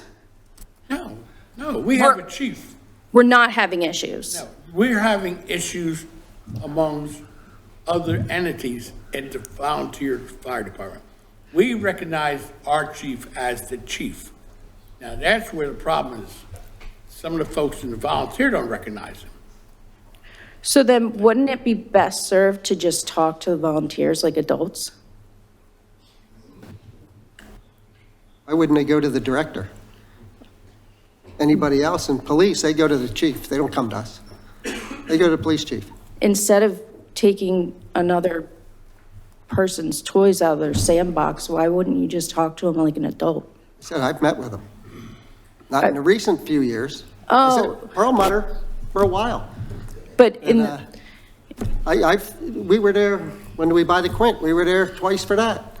I mean, I know I personally have a 14-year-old, and if she has an altercation with another child, I'm going to sit her and that child down, and I'm going to say, you guys need to talk it out like adults. Children. I'm sorry, sir? I hope you're not talking about children. I'm talking about adults. Well, excuse me, but some people are acting like children, so. That's my point. Yeah, well, there you go. All right, well, thank you for your time, and I sure hope this township does better. Thank you for your time. Good evening, gentlemen. My name is Lauren Jones. I live at 3724 Meyer Lane. Been in this township my whole entire life. I've been a member of the Willow Grove Volunteer Fire Company for 13 years. Currently, where I am job-wise, I would not be without this fire company. The amount of training that I have, I would have not gotten because of this fire company. The mentorship that I've gotten with the career staff, I would not be where I am without them. I was just talking to you, Mr. Candleland, the other night at the Christmas tree lighting. I came down early because I got a new tool and I wasn't really sure how to use it. So I went and asked the career guys, hey, do you guys know how to use this? Can you show me how to use it? Can you come out and work with me? We were out in the engine bay for 15, 20 minutes, working together, laughing together. We don't have an issue. The past couple months, I've been working with doing a duty crew up at the B station, and I have a great group of guys. I've been getting 5 to 6 guys. The other night, I think we almost had a full truck. The chief, our battalion chief, had to take his car because my truck was full. I thought that was awesome. When I get there and I have my crew, I call down at the main station. I go, hey guys, we're having a duty crew. Here's what I got. If you guys are cool, we'll take the Bucks calls. You guys can stay in township, protect the township, and we'll handle them. When we leave, I call, let them know that we're leaving. We want to be here. We want to go to calls. I signed up to run fire calls. I really hope that you guys all vote no to decommission. I think that would be horrible to do to us. My one question to you guys, and I have another question from another community member who could not be here tonight. Have you guys asked the volunteers why they have not been coming out? Why are the numbers getting worse? Why people are leaving? 2 of them, yes. 2 of them? Okay. Well, you know we have meetings Thursday nights. You guys know the chief officers. And I only did because I was at the football game and I talked to them. Okay. I guess that's the only reason. Okay, but I've seen you at a couple things, and Yeah. you've talked to me, and we've always had good conversations. Yes. I had a great conversation with you the other night, talking about Francesco and how he just graduated FF1, how we have 3 guys that just went through VRT. The training is awesome. We are working so hard. FF1 is 240 hours, okay? We have to give up that time from our families. Thanksgiving, we got up and went to a fire with Apero, all right? We give up time with our families. You just decommissioning us. I'd like to say that I won't come back, because that is a kick in my butt, to kick me out and say, we don't want you, and then to turn around and say, hey, you want to come back? That is a kick in my butt. Well, we thank you for your service. And have you spoken to our chief at length?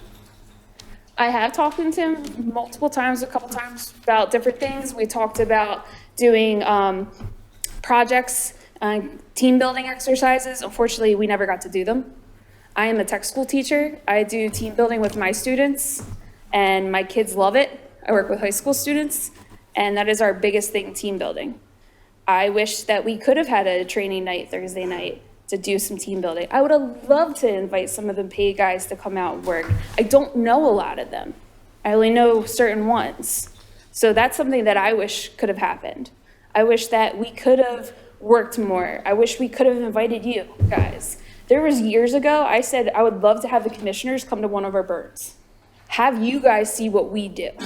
Put an air pack on. Go in a burning building with us. See the tools that we have to use. See the training we have to go through. I would have loved for you guys to do that. I would love for you guys to come to one of the Thursday night trainings. Well, we appreciate what you've done and what you continue to do for us in our department. But we also encourage you to talk to the chief and talk to him at length about your visions and what you as a volunteer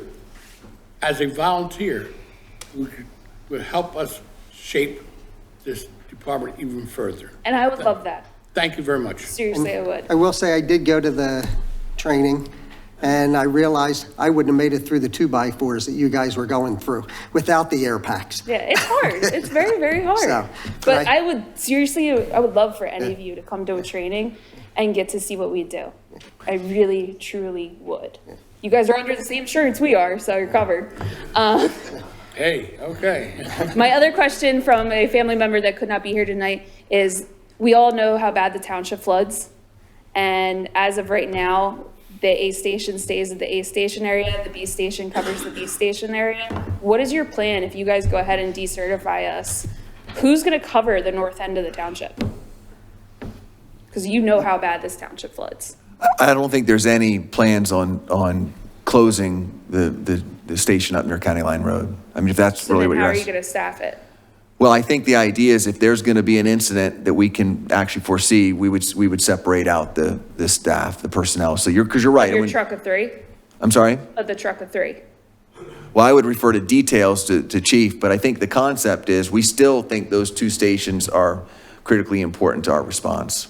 Oh, they definitely are. Yeah. And Lauren, thank you. I told your father and Chief Jones what a great job you do. We've had them conversations, a lot of times, and it is a great job. And relative to the station, it is our plan to have volunteers in this township. We just don't have any control right now through the organization. It's a different organization just from the way they come in, the way they get a physical, the way anything is done. There's no control. So I would hope that you would consider coming back and being part of the team. Remember, I know you've asked me if I would like to go for a paid job. listen, there's nothing wrong with it, right? Somebody's got to do it. But the thing is, you have to keep in mind, we're trying to make this better. How many times have I said to you and your father, it's not safe for you two out there on your own. It's not safe. Your father does a good job driving the truck, but he's not certified to put an air pack on and go into a burning building. That leaves you by yourself. I have a problem with that. I have a problem that you're out there by yourself. I get that you're doing the best you can. We had this conversation again the other day. It's not about the people that are coming. It's about the people that aren't coming.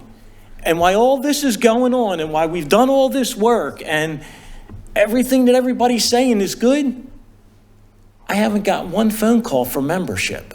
Not one. And it is a society problem. Your father and Chief Jones will tell you, we met the other day for 2 hours. It's a society problem. Chief Block gets 70-some applications for 19 towns. It's like 3 candidates per town. It's crippling to emergency services because, my favorite line from Matt Hanlon, you can't automate the fire department or the police department. We need bodies on the fire trucks to respond when the pager goes off. That's what we need, and that's where we're trying to get. We're trying to make this safe for the residents and safe for the firefighters as well, plain and simple. And I agree with you. I would hope that you guys vote no to decommission. We should stay around, leave the fire company, but we would like to work more with you. Thank you very much for your comments, and I got one more thing to say, Mr. Commissioner Whiting. I would love to sit down with you. I would hope that you would come join our recruitment and retention meetings so we can talk more, because we have a whole bunch of ideas. Unfortunately, we just haven't been able to do them because we've had these pushbacks and then this happened, so it got squashed. And if anybody else in this audience wants to come join the fire company, you are more than welcome. We take any age, any race. We need people, and we're happy. We're friendly. The stuff on the study was 2 years ago. okay, thank you very much. Thank you, and thank you for your time. Thanks, Lauren. Okay, we are growing close to our limits, so please. Rich Hefner, I live on 176 Cowbell. Prior to this meeting, I went and reviewed all of the videos of the last probably 6 months or 7 months of meetings, of this committee's meeting, as well as the other ones. And I could be wrong. But in July, there was a comment made about the response time. Since July, there hasn't been. And if this is such a dire issue, how come this wasn't the topic of discussion in August, September, and October? Now we're waiting. So now we know the statistics of it. You have to get a vote in on November to bring it up in December. So why are we waiting? If this is such a dire issue, why all of a sudden are we waiting for a lame duck session to vote?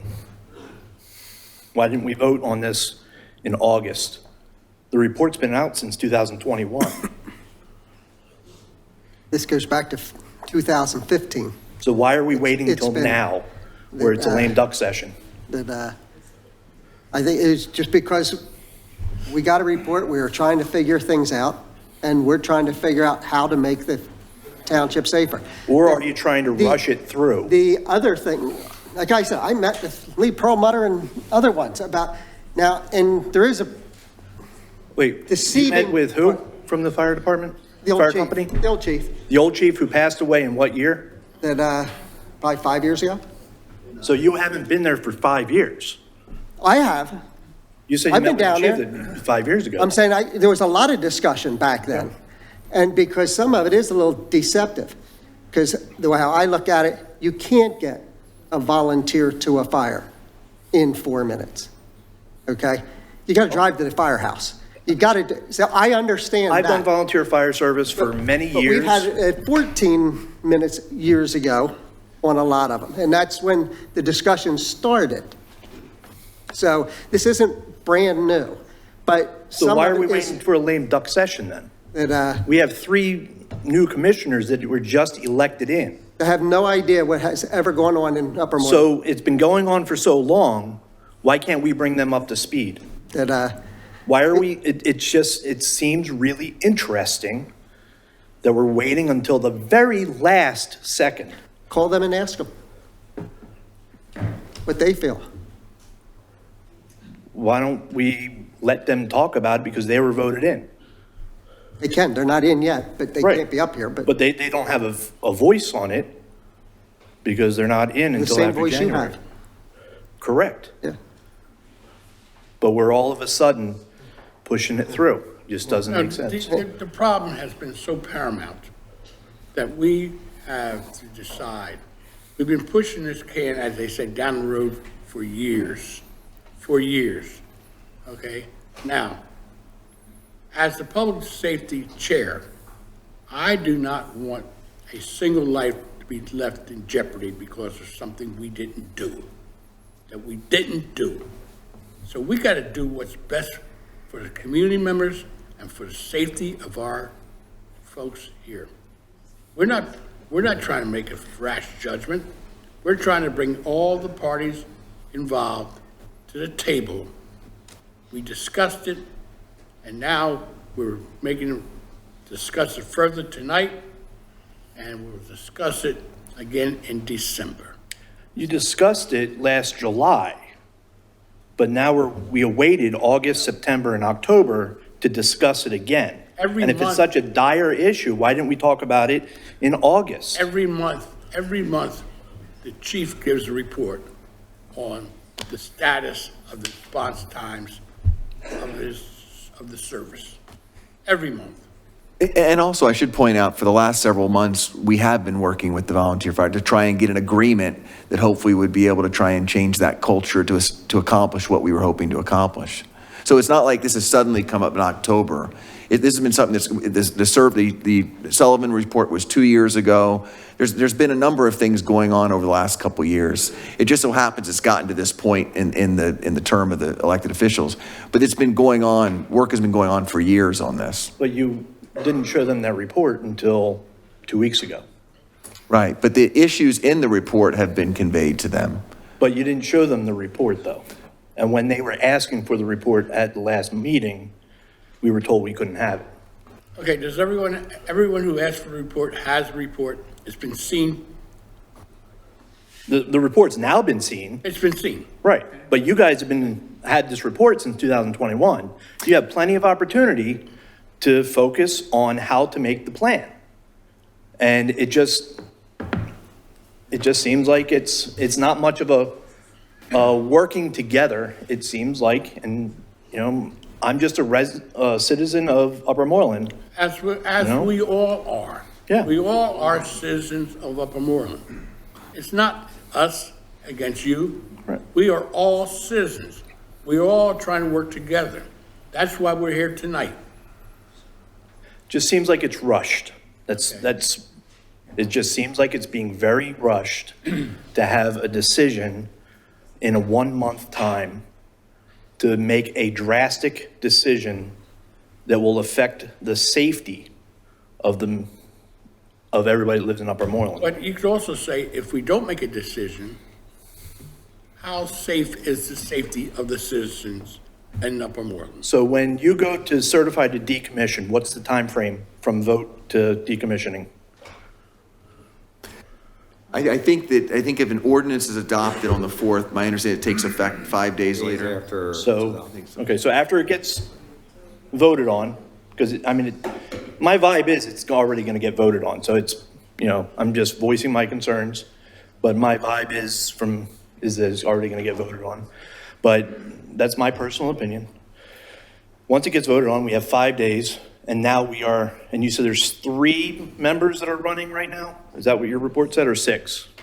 Well, so I don't know that I said running, I said that we're 25%, which is considered active by their bylaws. So That's for the year. Right. So that's what, 6 members that are able to respond to calls? That's correct. Well, not able to respond, that are meeting 25%, because there's a bunch that are single digits. that Okay, just don't come. So it's not that people aren't showing up, it's that the big red on the screen was all about the percentage of people that are active according to their standards. Right. But By- in order by to become their active, you standards, have to not- run. Right. And then hopefully you become an act. Yes, so you're able to go on the truck, not necessarily, there's different terminologies for active. I'm sorry. What I'm getting at is that you guys vote they vote next month, and then all of a sudden, we are going from however many members they have now, because that sheet was pretty long. 12. 12 members or 12 active members? 12 people that can get on a truck. Okay, so we're going from 12 to 0 in a matter of 5 days. So our call volume, or our availability for calls, goes from automatically 12 people to 0. That's correct, right? That's correct. So that's 12 more people that we could have, just because we can't have a coordinated communication between the 2 organizations. It takes 2 groups to talk. Yes, I agree with that. All right.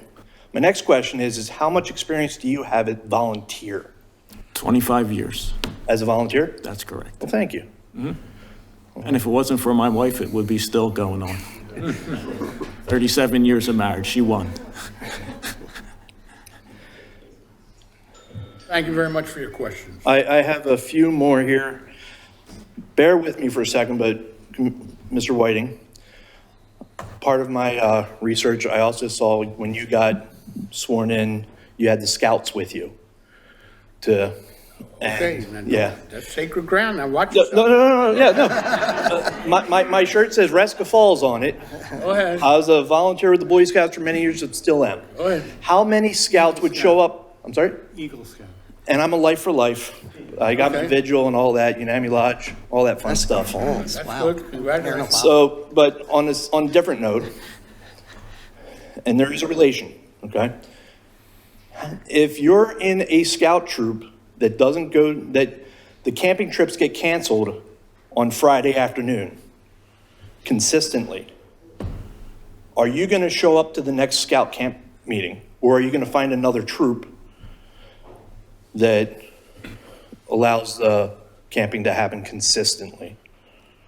Okay, see, first of all, as a scout, my parents dictated what I was able to do, okay? And they looked out for my health and safety by making sure that I was in a good troop. That was number one. And they were part of the parental team. They went to meetings to see what was happening. An active troop is a good troop, as you know yourself. Yes. Okay, as you know yourself. Okay, now, to talk about scouting, which is a volunteer organization also, okay, and you have to do something to make adults feel accepted in that group. Correct. Okay, it's not just about the boys, you have to make sure the adults are accepted too.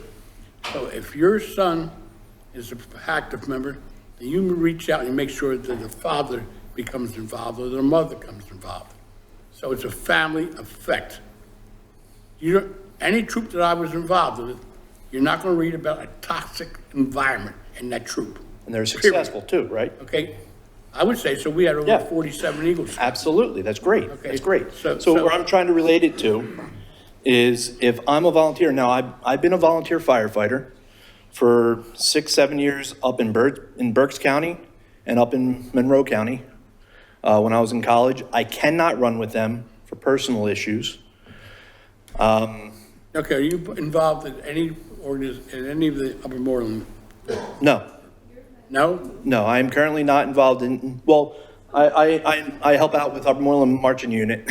No, okay. A couple other things We're too. talking about the fire. So, but the fire company I am not a member of. Okay, And I tried joining up, but I have some personal issues okay, that does not allow me to do that. And Okay. with all my heart, I want to be on that call. When that cue hits, my Alaskan Malamute starts, his cue hits and he starts howling like crazy and I just want to get down there, but personally I can't. okay, can you, Okay. can you refer some of your neighbors to get involved, to come to those calls? So I can do my best, okay? Because But my question is, okay, why would people want to run on calls if they know they're going to get canceled? So why show up? That's every department. I understand that. But we're looking, those numbers for every department are important. And that's what we're looking at are those statistics. And those statistics is what this group is going off of. Those statistics don't show the heart of the volunteer. They don't show the ones that want to show up. They don't show the ones that got their clothes on, got out to the car, started either cleaning the car off or got the ignition going, and then the call gets scratched so that it doesn't show them as a statistic. With volunteers is a whole different world than the paid fire departments. You treat volunteers differently, and I also hear that there's perceptions that the fire company has what this report says. That's from 2021. What's the update? Worse. Okay. Where is it? Why don't we have it? Why can't we see it? If it's worse. Let me take this opportunity to respond as a lame duck. Okay. So, thank you, first of all, to everyone in this room that volunteered for anything. Whatever you do, Boy Scouts, schools, everything. We can't survive without volunteers, so I appreciate that, and this entire board thanks you from the bottom of our hearts for everything that you do. And that should have been said at the start of this meeting. So, you heard Fred talk about the study. And I'm sorry this study didn't get released earlier. But I gotta tell you, as a Board of Commissioners, we were concerned about the comments that volunteers were saying about other volunteers. And we were concerned about a bad situation getting worse. It's about a culture that's going on right now, okay? And it's been going on for a long time. We didn't have to give the report to the volunteers to understand that there's a culture problem. They're the ones that responded to it. They're the ones that made this report. So they know what the culture is. And we've been trying very, very hard with as many initiatives that we can give to get more volunteers here. And there is a serious, and it's been going, so when I say it's worse, the numbers have gone down since that report got released. And we have tried very hard to make the numbers go the other way. COVID didn't help. As defined by what? What have you tried to make the numbers go the other way? Initiatives, the Such as incentives, $1,000 tax relief. for $1,200?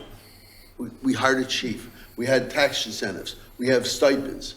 $100 a night to sleep in the firehouse. Okay. We actually considered building housing in the firehouse so that we could give students or people an opportunity. We have tried everything imaginable, and the numbers continue to get worse. All right, listen, I'm not here to debate it with you. Thank you for being here. Thank you for your comments. But I can tell you, there's nobody lame duck about this and nobody more informed than this Board of Commissioners. And no one's rushing through anything.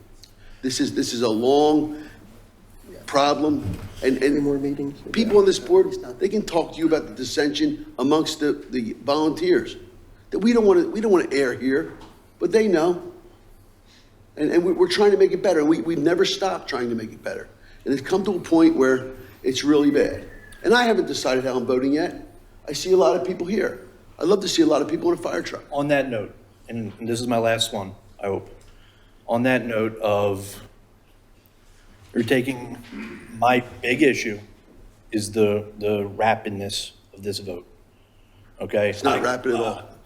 1 month, and the amount of public outcry that has been happening over this last month could create awareness. I fear that we cut it off, no 12 more members, effective 5 days after the next vote, and we have lost our outcry. Right now, we have momentum. I've been stirring some stuff up too, just because I am in favor of the Willow Grove Fire Company, because their volunteer organization has been around for so many years. And we intended to be around for many more to go. Right, and I really, truly feel that we need to work with them, and I think this, how do you get children to come together? You force them to come together. How do you make a statement? I think you've made your statement. That if something doesn't change, you will, okay? But I think this is really quick. I think 1 month, because this is the first I've heard of it at the last month's meeting. And I made the statement at the last month's meeting. It looks like it's covered up. That's my perception, because it said on the agenda, vote on number 528, and that was it. And then buried in the meeting minutes was everything else. The average person takes me to help grow the volunteers by talking about it word of mouth. What other word of mouth was put out there to let everybody know, hey, these guys that have been around for 116 years, after 1 month's time, are not going to be around anymore. Thank you very much. I think Chief Jones, they've done a good job of getting a lot of signs. You've seen them, Francisco, they were hanging stuff in Wawa. I'm not saying they're not trying. The we're just definition not of insanity is capturing. doing the same thing over and over and over again, expecting Yahtzee. different So results. we're going to shift, right. You got plenty of ideas. I'm going to reach out to the chief, and we're going to see what I can do to help out. Thank as you. Well, maybe become a member of Thank some you very not running much. balls, but to help grow the membership. But at this point in time, I don't have the time. I get it, and that's society, So- unfortunately. It's a But problem. 1 month is really quick. Well, I don't month think is it's not 1 enough month. I time. don't know that that's fair. Like I said, I met with them a year ago. You They're- met with them, but the Yeah. community hasn't known about this except for a 1 month period of time. That's it. Thank you. Thank you. Thank you for your service. Yes. Hey, Sean Hopkins, 2260 Willowbrook Drive. One question from the report, just about I think it was safer funds. There was something in there about they had been obtained and then had been released. I don't know if you guys could address that at all. So that's the recruitment campaign he's talking about, I think. I just It's saw. recruitment from, I forget exactly when that was. 2012 was the big one. So, and the reason I bring that up is, I mean, it seems like something that the township initiated, put the effort forth to do that, and then it seemed like it was, I'm not sure where it fell apart. Like that sounds like something that would be what the department needed to help drive recruitment, to get more money to do that. And then that fell on its face for whatever reason. I don't know, was anything done to address that, to correct that, so that from a administration standpoint, was that corrected? I would say that's a question for the president. It was in their organization. Remember, there's two, it's separate. Yeah, they being Willow Grove, got a safer grant for recruitment and retention long before my time. I think it was 2012, right? It was in the report, I didn't know. Right, Like yeah. we just discussed, and that got to them and the public just within the last 2 They weeks. would have to speak on that, is what I would say. It was 2012, I think, right around. Yeah, I think that's before our time, so I'm not exactly sure what happened. I've heard that there was the grant. I heard its purpose was recruitment. Apparently, it wasn't successful, whatever it was, and I don't know where all the money went. Again, that was a number of years before I was here. And the other part of that leads me to is, on the other side of the township with the school district, ran for that the last 2 years. They've had their issues with, and this isn't, I don't mean to call you out directly, but they've hired staff, superintendents, leadership that has been turned over. You know, I think we as leaders, elected, volunteers, whatever, we all need to be reflecting on what we're doing. You know, what we're doing the best thing out there? You know, we need to take a step back and make sure before we jump into these actions here that it's the right way to go. You know, or the decisions that we've made in the past year, 2 years, were they correct? You know, is leadership the problem on this side, on that side? And are we cutting things off too quickly without a plan on how to go forward? Well, I've met with Chief Jones several times. The commissioners, the safety committee met with him last week, and Chief Jones even verified, like, everything that he has asked for in my tenure, he has gotten. I've done everything that I could to help Right, him. and again, Right. I'm not pointing at the volunteers No, now. I'm not pointing at I'm them saying, either. has the board looked at your performance, Mm-hmm. your recommendations, that you're comfortable with what you're suggesting, what you're putting forward, you know, that this is the way we should go? You know, have you guys taken that look to say that you're committed to this? Thank you very much. And I know the hour is getting late. I would ask that if anyone comes up, wanted to be a new person first. I know you had the opportunity to comment, ma'am. And we know there's been a lot of great comments tonight. We'd ask if you could perhaps give a newer perspective, your own perspective, rather than repeating what you've heard before. Basically, because we have 3 more meetings to go. Right, exactly. Hi, my name is Dante Newman.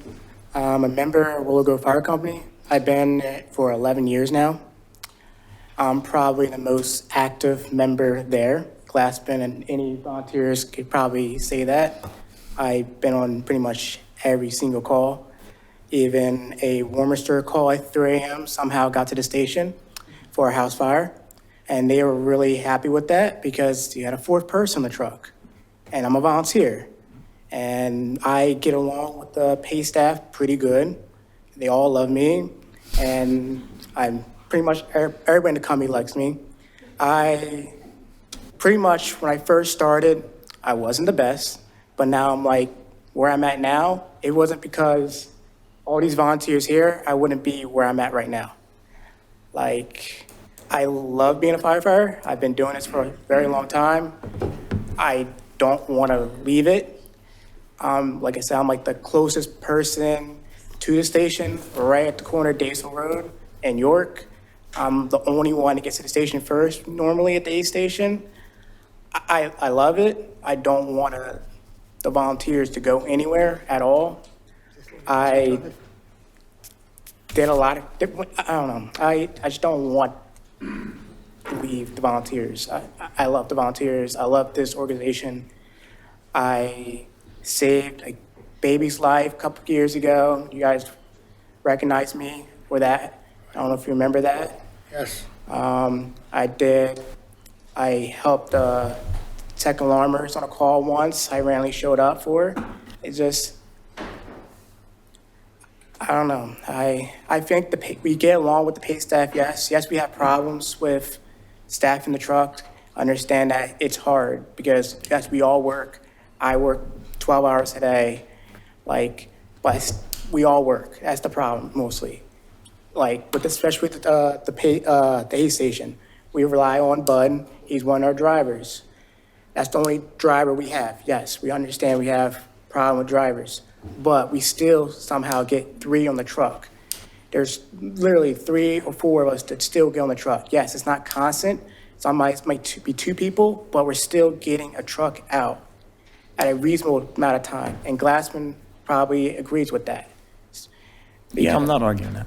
Okay. He speaks very highly of you, now that I know who you are. He has. You've been brought up. Yeah, about how me and Glassman has many talks. So thank you. Thank you very much for your service. Thank you. Thank you. Dante, there's going to be opportunity. Hang in there. We had this talk. Hang in there, buddy. Yes. Oh, hi there. Taxpayer Francesco Viscomi, 2501 Maryland Road, apartment W7. Happens that I'm a volunteer as well. Thank you for the shout out, Chief. I'm the guy that graduated last week. So I realized the dream of becoming an American firefighter with the long helmet and the wee. So I prepared maybe 25 questions for you, but I'm not gonna do because it's not worth it. So I lived in Italy, France, Canada, US, and briefly in Brazil, but don't tell my wife.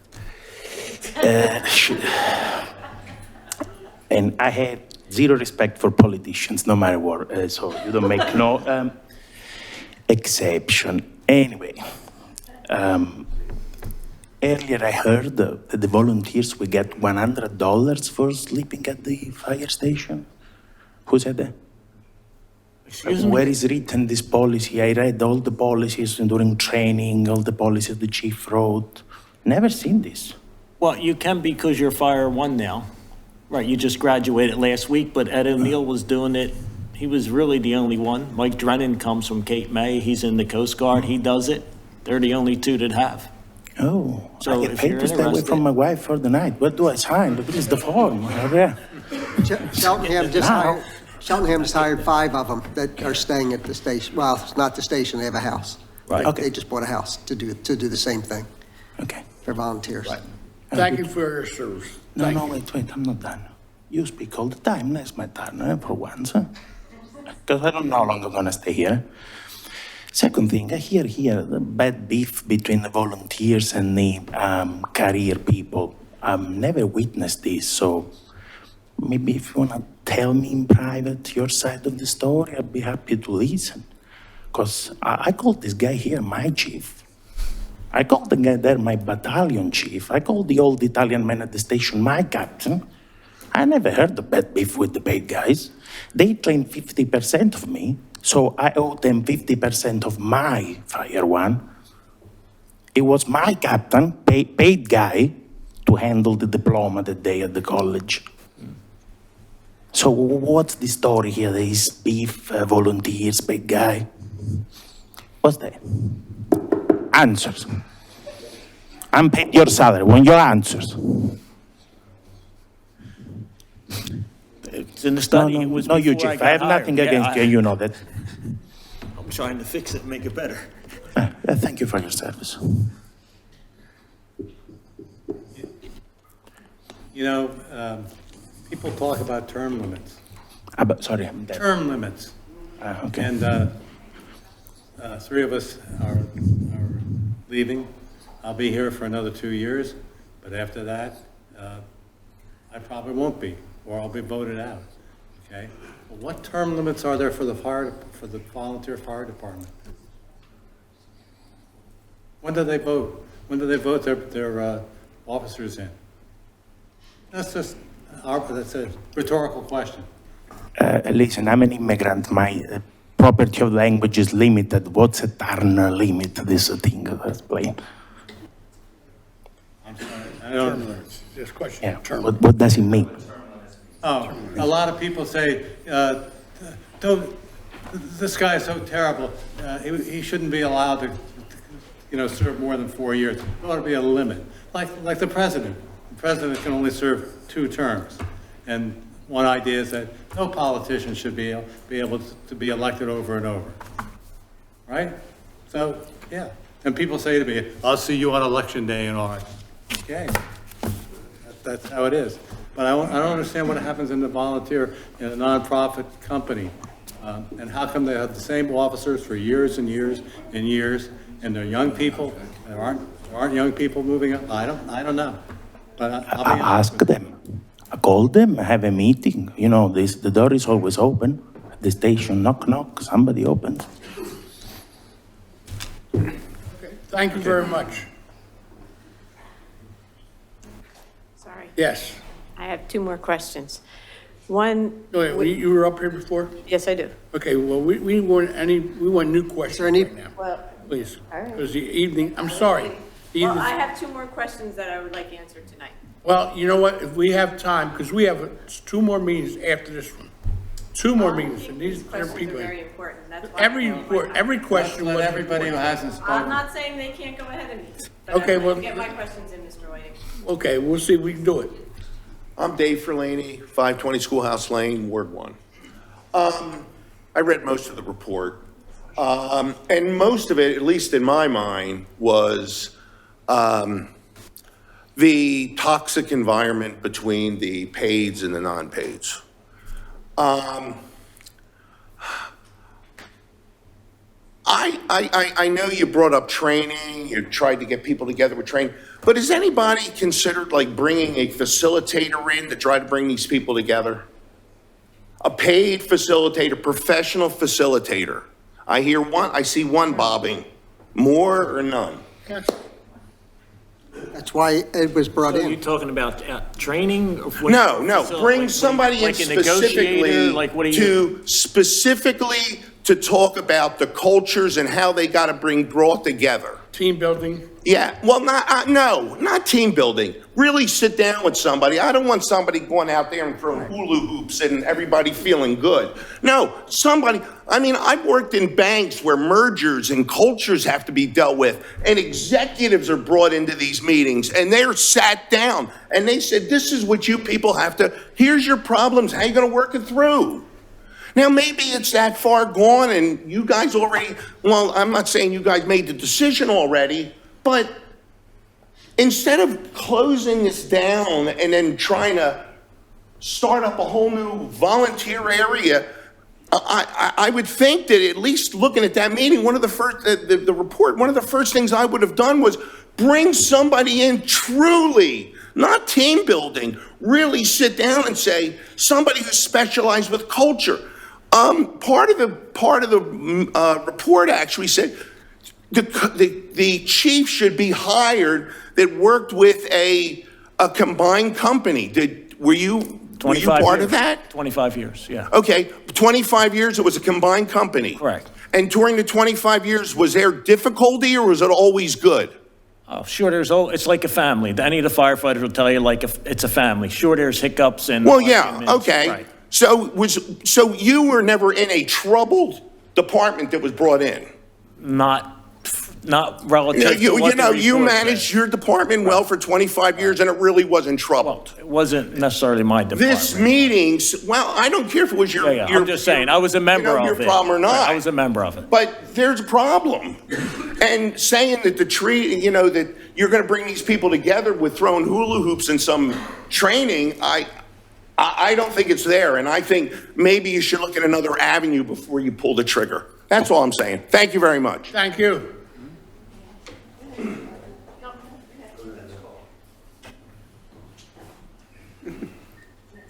Susan Worth Lamanna, Ward 6, 1810 Cathedral Road. I couldn't but say a few words here. Yes, to what was just said, that there hasn't been an inspector general hired by you guys for 90 days to present back to you a program, a plan, all the other questions people have had about what are you going to do, that you would be able to know now, tonight, what you need to do, because it has gone on and on and on and on, without you really having, other than this report, which was a beginning of something, sort of grassroots. I heard, comments, yeah, these are just statements. They're not really data points that we would use in research. So all of that also comes back to Ward 6. Mr. Greenleaf, his parents, my neighbors, their house burned down. The Brusnickis on Tyrwood, their house burned. My dear neighbors, the Berlins, and Max is a firefighter, their house burned down. All within my neighborhood, all because we have no fire suppression. I have 25,000 gallons of water in my backyard that I recognize would not hold for the 7.5 minutes that I've been told. That might not be accurate, by the way. And I have said many times, including to the lovely volunteer firefighter who was right next to me and has since left, let my house burn. I will not let you die for my house, because there's not enough time with what we've got there to save it. So we have real skin in the game in the deserts, as we call them, of the Huntington Valley side of this township. We need our volunteers. This department started because we let practically the Red Lion Inn in 1906 burn to the ground. And where did our aid come from? Abington. If it weren't for Abington, it would have gone even further than it did. So we've been doing this for well over 100 years. We've had aid from all of our fire companies. We've developed ourselves out of a tragedy. We need no more tragedies in our township, that's for sure. We need to figure out a way to bring ourselves back, to settle this down, to be able to keep our volunteers, which have done amazing, and to figure out what the culture, the toxicity is. I do this for a living, people. I'm sorry you didn't call on me. I'm not asking for a job. I'm just saying out loud that we need to come together as this community of 25 less thousand people and figure this out in a better way than deciding to decertify and then try to work again, because all these people aren't going to come back. We know that.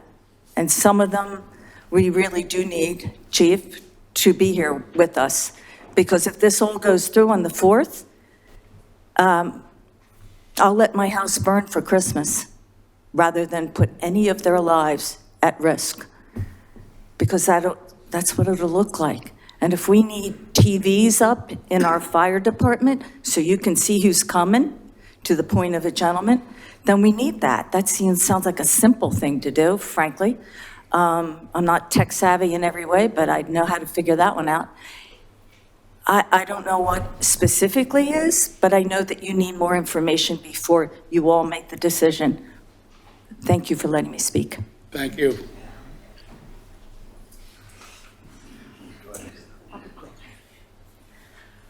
Lisa Berlin, Manor House Lane. I am one of the houses that Sue just mentioned. That was in 2001.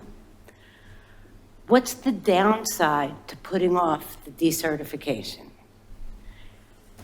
The culture's not going to change in the next 12 days. The culture's not going to change in the next 12 weeks. I say don't decertify. Work on what we have. Figure out a better way to work moving forward. Decertifying is a really bad idea. And if there is no downside except status quo, let it stay status quo for now. Thank you. Thank you.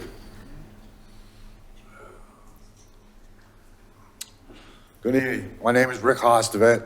I used to be chief of Willow Fire Company years ago. The one question I have for the township managers, how many township employees are allowed to leave for fires that work at the public works yard? How many are allowed to leave? I don't know if we've ever really discussed, whether they can leave or not. So, I mean, none of them participate now. At the time I worked for the township years ago, we had 8 firefighters that were allowed to leave to respond to fires in this township, to help support all the other companies in the area. So that's something maybe you want to check into again. High school, kids allowed to leave high school. We did that. There is one, I talked to Dave Elsier the other day, because that's been kicked around and it's back upstairs in HR, but there's one, he's an Abington That's where I guy. got the bug from, the high school. 2 guys there were in the Willow Fire Company, and I got hooked. Right. So I'm glad to see you're working on stuff like that. President Rick Richards, right, you mentioned the 70s. Yes, there was a conflict, but there was a conflict that was solved because the fire board was created to solve the problems between politicians and people in the fire company, and that seemed to help. So I don't know what happened to the fire board. That was a good idea. Yeah. They brought Folks on that your up. board, They brought that fire up. company, and private citizens were all on the fire board. So why that went away, I don't know.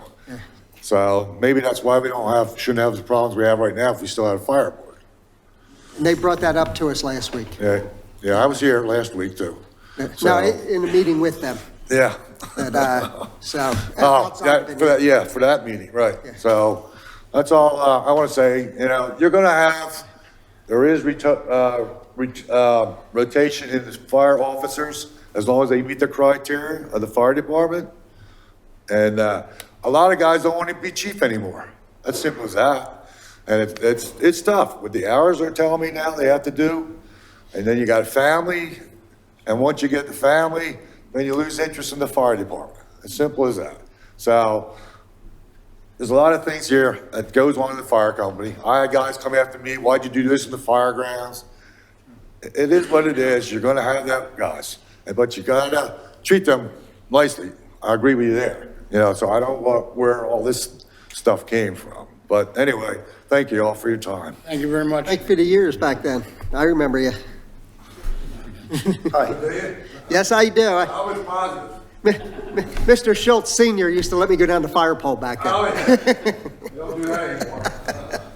Hi. I should say grandfather to Vinny. I'm Brian Wagner. I just joined Willow Grove Fire Company a few years ago.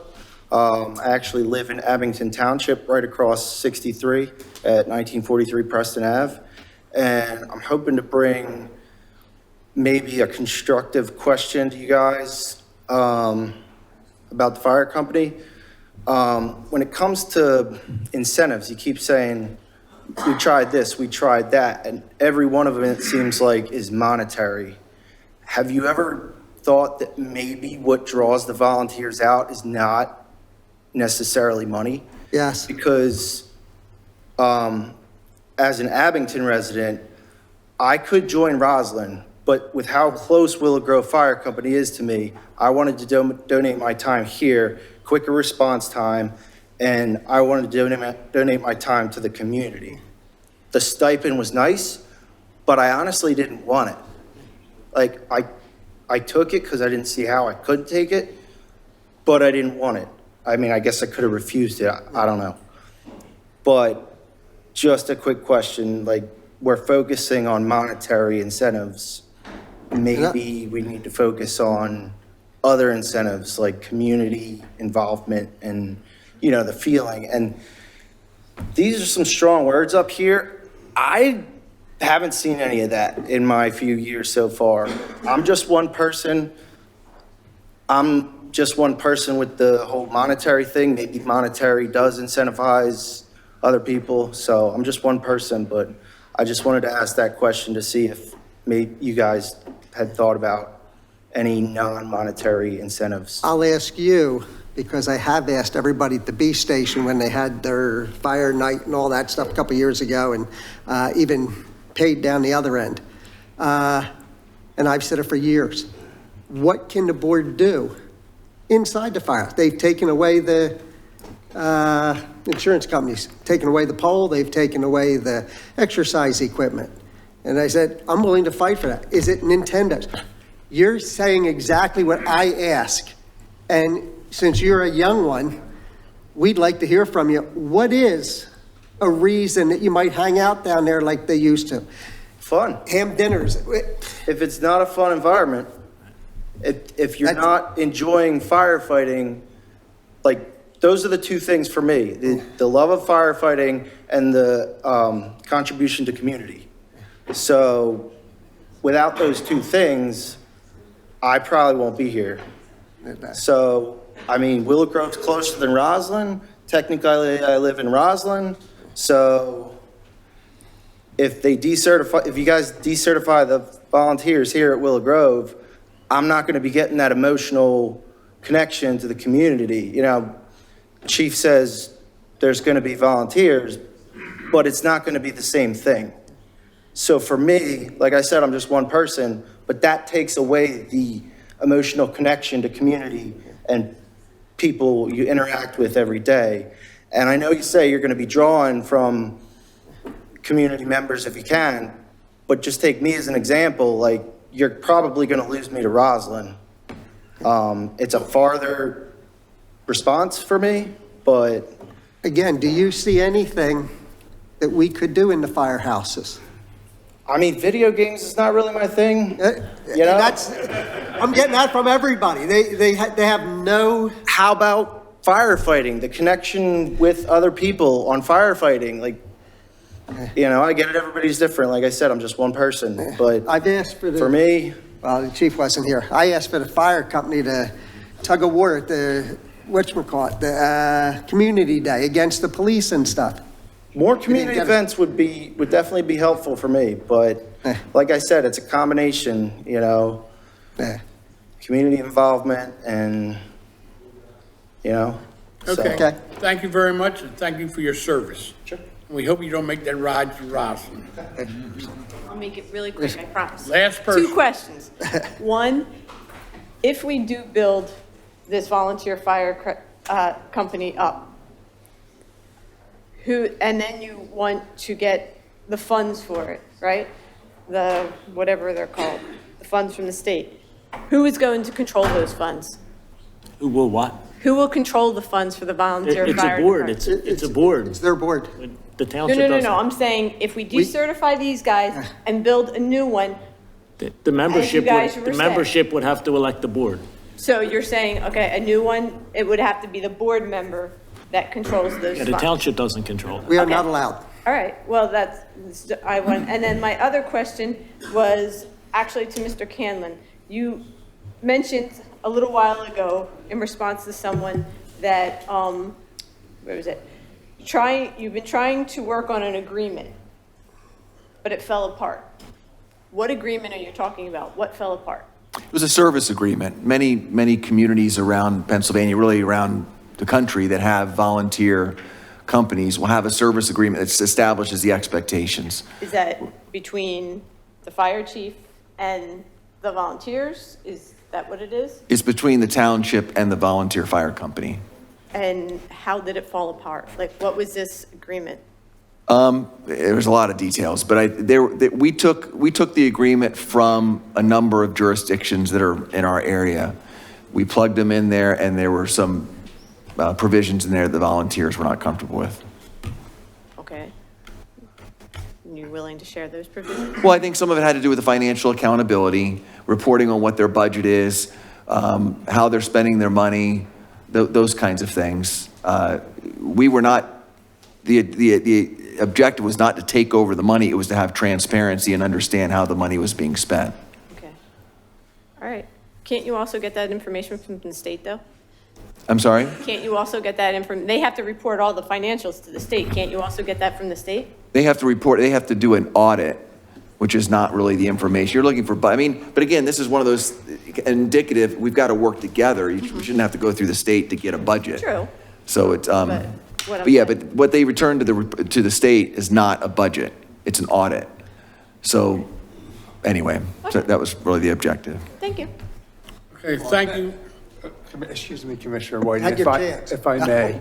And Matt, I think it's only fair to allow me to respond since you characterized our discussions. And from our point of view, we agree, my clients agreed to all financial transparency and disclosure that you requested, all of it. What we didn't agree to is handing over control of Relief Association funds to the township. Thank you very much. This concludes the public comments on this agenda item. Thank you all for participation. Have a good night. We are going to conduct the rest of our business now. Thank you.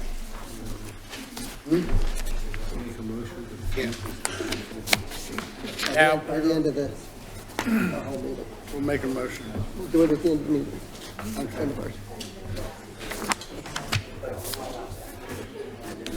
Okay, Chief Block, are you ready to go over your reports real quick? Good evening, Commissioner Whiting. Yes, it's my pleasure to present the monthly report for the Police Department for October 2023. The Police Department responded to 1,237 calls for service. That brings us for total calls for service for 2023 to 12,884 calls. Our patrol division conducted 212 vehicle investigations. They had 8 homeless contacts and 7 DUI arrests. Our traffic and highway safety unit were busy equally. They had 68 calls for service, 98 traffic stops, 84 warnings, and 329 bus patrol violations. And our Detective Bureau CID was busy. They opened up 33 new cases for the month of October 23. They executed 7 arrest warrants and 6 search warrants for the month. And I'm also happy to report that at the end of the month, we participated in the semi-annual drug take-back event at the Giant Supermarket, and 119 pounds of drugs were turned in during this event. That concludes my report for the month of October. I'll entertain any questions. Any commissioner comments for Chief? I'll say it now. Well, I have a concern as well as Mr. Spearing, and I don't know if it is police or if it is Public Works. All of the signs that we picked up around the township, we were supposed to notify people. These are the lawn signs. They are all over the township again, same people, some new ones. And I don't know, I don't remember, does that come through your department or does that come through Highway Department? I don't know where. So generally what happens with this, if Highway sees it, they pick them up, they notify the police department, we maintain a list, and they notify the individuals that are doing it. If it's a repeated violation, the people are notified, then they're cited for it. The police also, if they're out there and they see it, the officers will pick it up, but primarily it comes from Highway. Okay, just because they've been there for a month, and I just, right. It's a matter of, I just want to know where to go. I understand, but I also So asked. go to Highway. Right, but I've also asked before, if somebody sees it, call 911. We'll come out, or call me, but we'll pick them up. We just need to know about it on top of everything else. I mean, a lot of times you guys have more important things to be doing. Right, but we'll get to I it. just- Right, I just need to know about it. I Okay. agree with you on that, we do. I'll go to Dave. Any other commissioner comments? No? Okay. Chief Glass. Thank you, Commissioner Whiting, for giving you this report for October 2023. It'll be abbreviated. The rest of the documents are attached due to the time. The fire calls total 66, EMS 32, for a total of 98 calls. We completed 55 fire permit inspections. We collected $1,365. The yearly fees collected are $16,530. 9 fire marshal investigations, significant fires, 10-2, 8 Sharon in Warminster. That's the one Dante was talking about. 10-11, 3550 Davisville Road was an extrication. You seen somebody didn't make the turn and ended up in the driveway. And 10-15 Davisville and Terwood was a motor vehicle accident that 2 people were trapped in 2 cars. And that concludes my report, pending any more questions. Thank you. Any commissioner comments for Chief Glassman? Any public comments for Chief Glassman? Okay. We have some new business, an ordinance. Go ahead. Wait a minute. Oh, okay, good. The only thing, if this was advertised for next month, so it would get moved for the fire company for a vote, as we always do, so all 7 people get a chance to say something or table it or whatever. The motion is it should be on the agenda for next week, and whoever goes, wherever goes, just like we do every other ordinance that we've ever brought up. And that's for ordinance number 526? Correct. Okay. What is there? We want to move it to the full board? Which That's what I one? said, Yes, move this it one. goes to the full board, so everybody gets to say what, We're in agreement. Okay, we're all in agreement, move it to the full board. So there was a motion and a second, you move into. motion and a second, Right. Okay. Okay? same as we do all. We also have some unfinished business. Our meeting for December the 18th, I think it is. We will not be meeting that night, okay? Also, the minutes, Mr. Chairman. Oh, I'm sorry, yeah, the minutes from our last meeting of October. Where's that? I missed that. I have no comments. No comments? No. Okay, meeting's approved. Minutes are approved, sir. Oh, here they are. Okay, thank you. We want to thank everyone for keeping up with us tonight. We were the early show, we extended late, but thank you, thank you, thank you. And next, the Finance and Administration group is going to do something.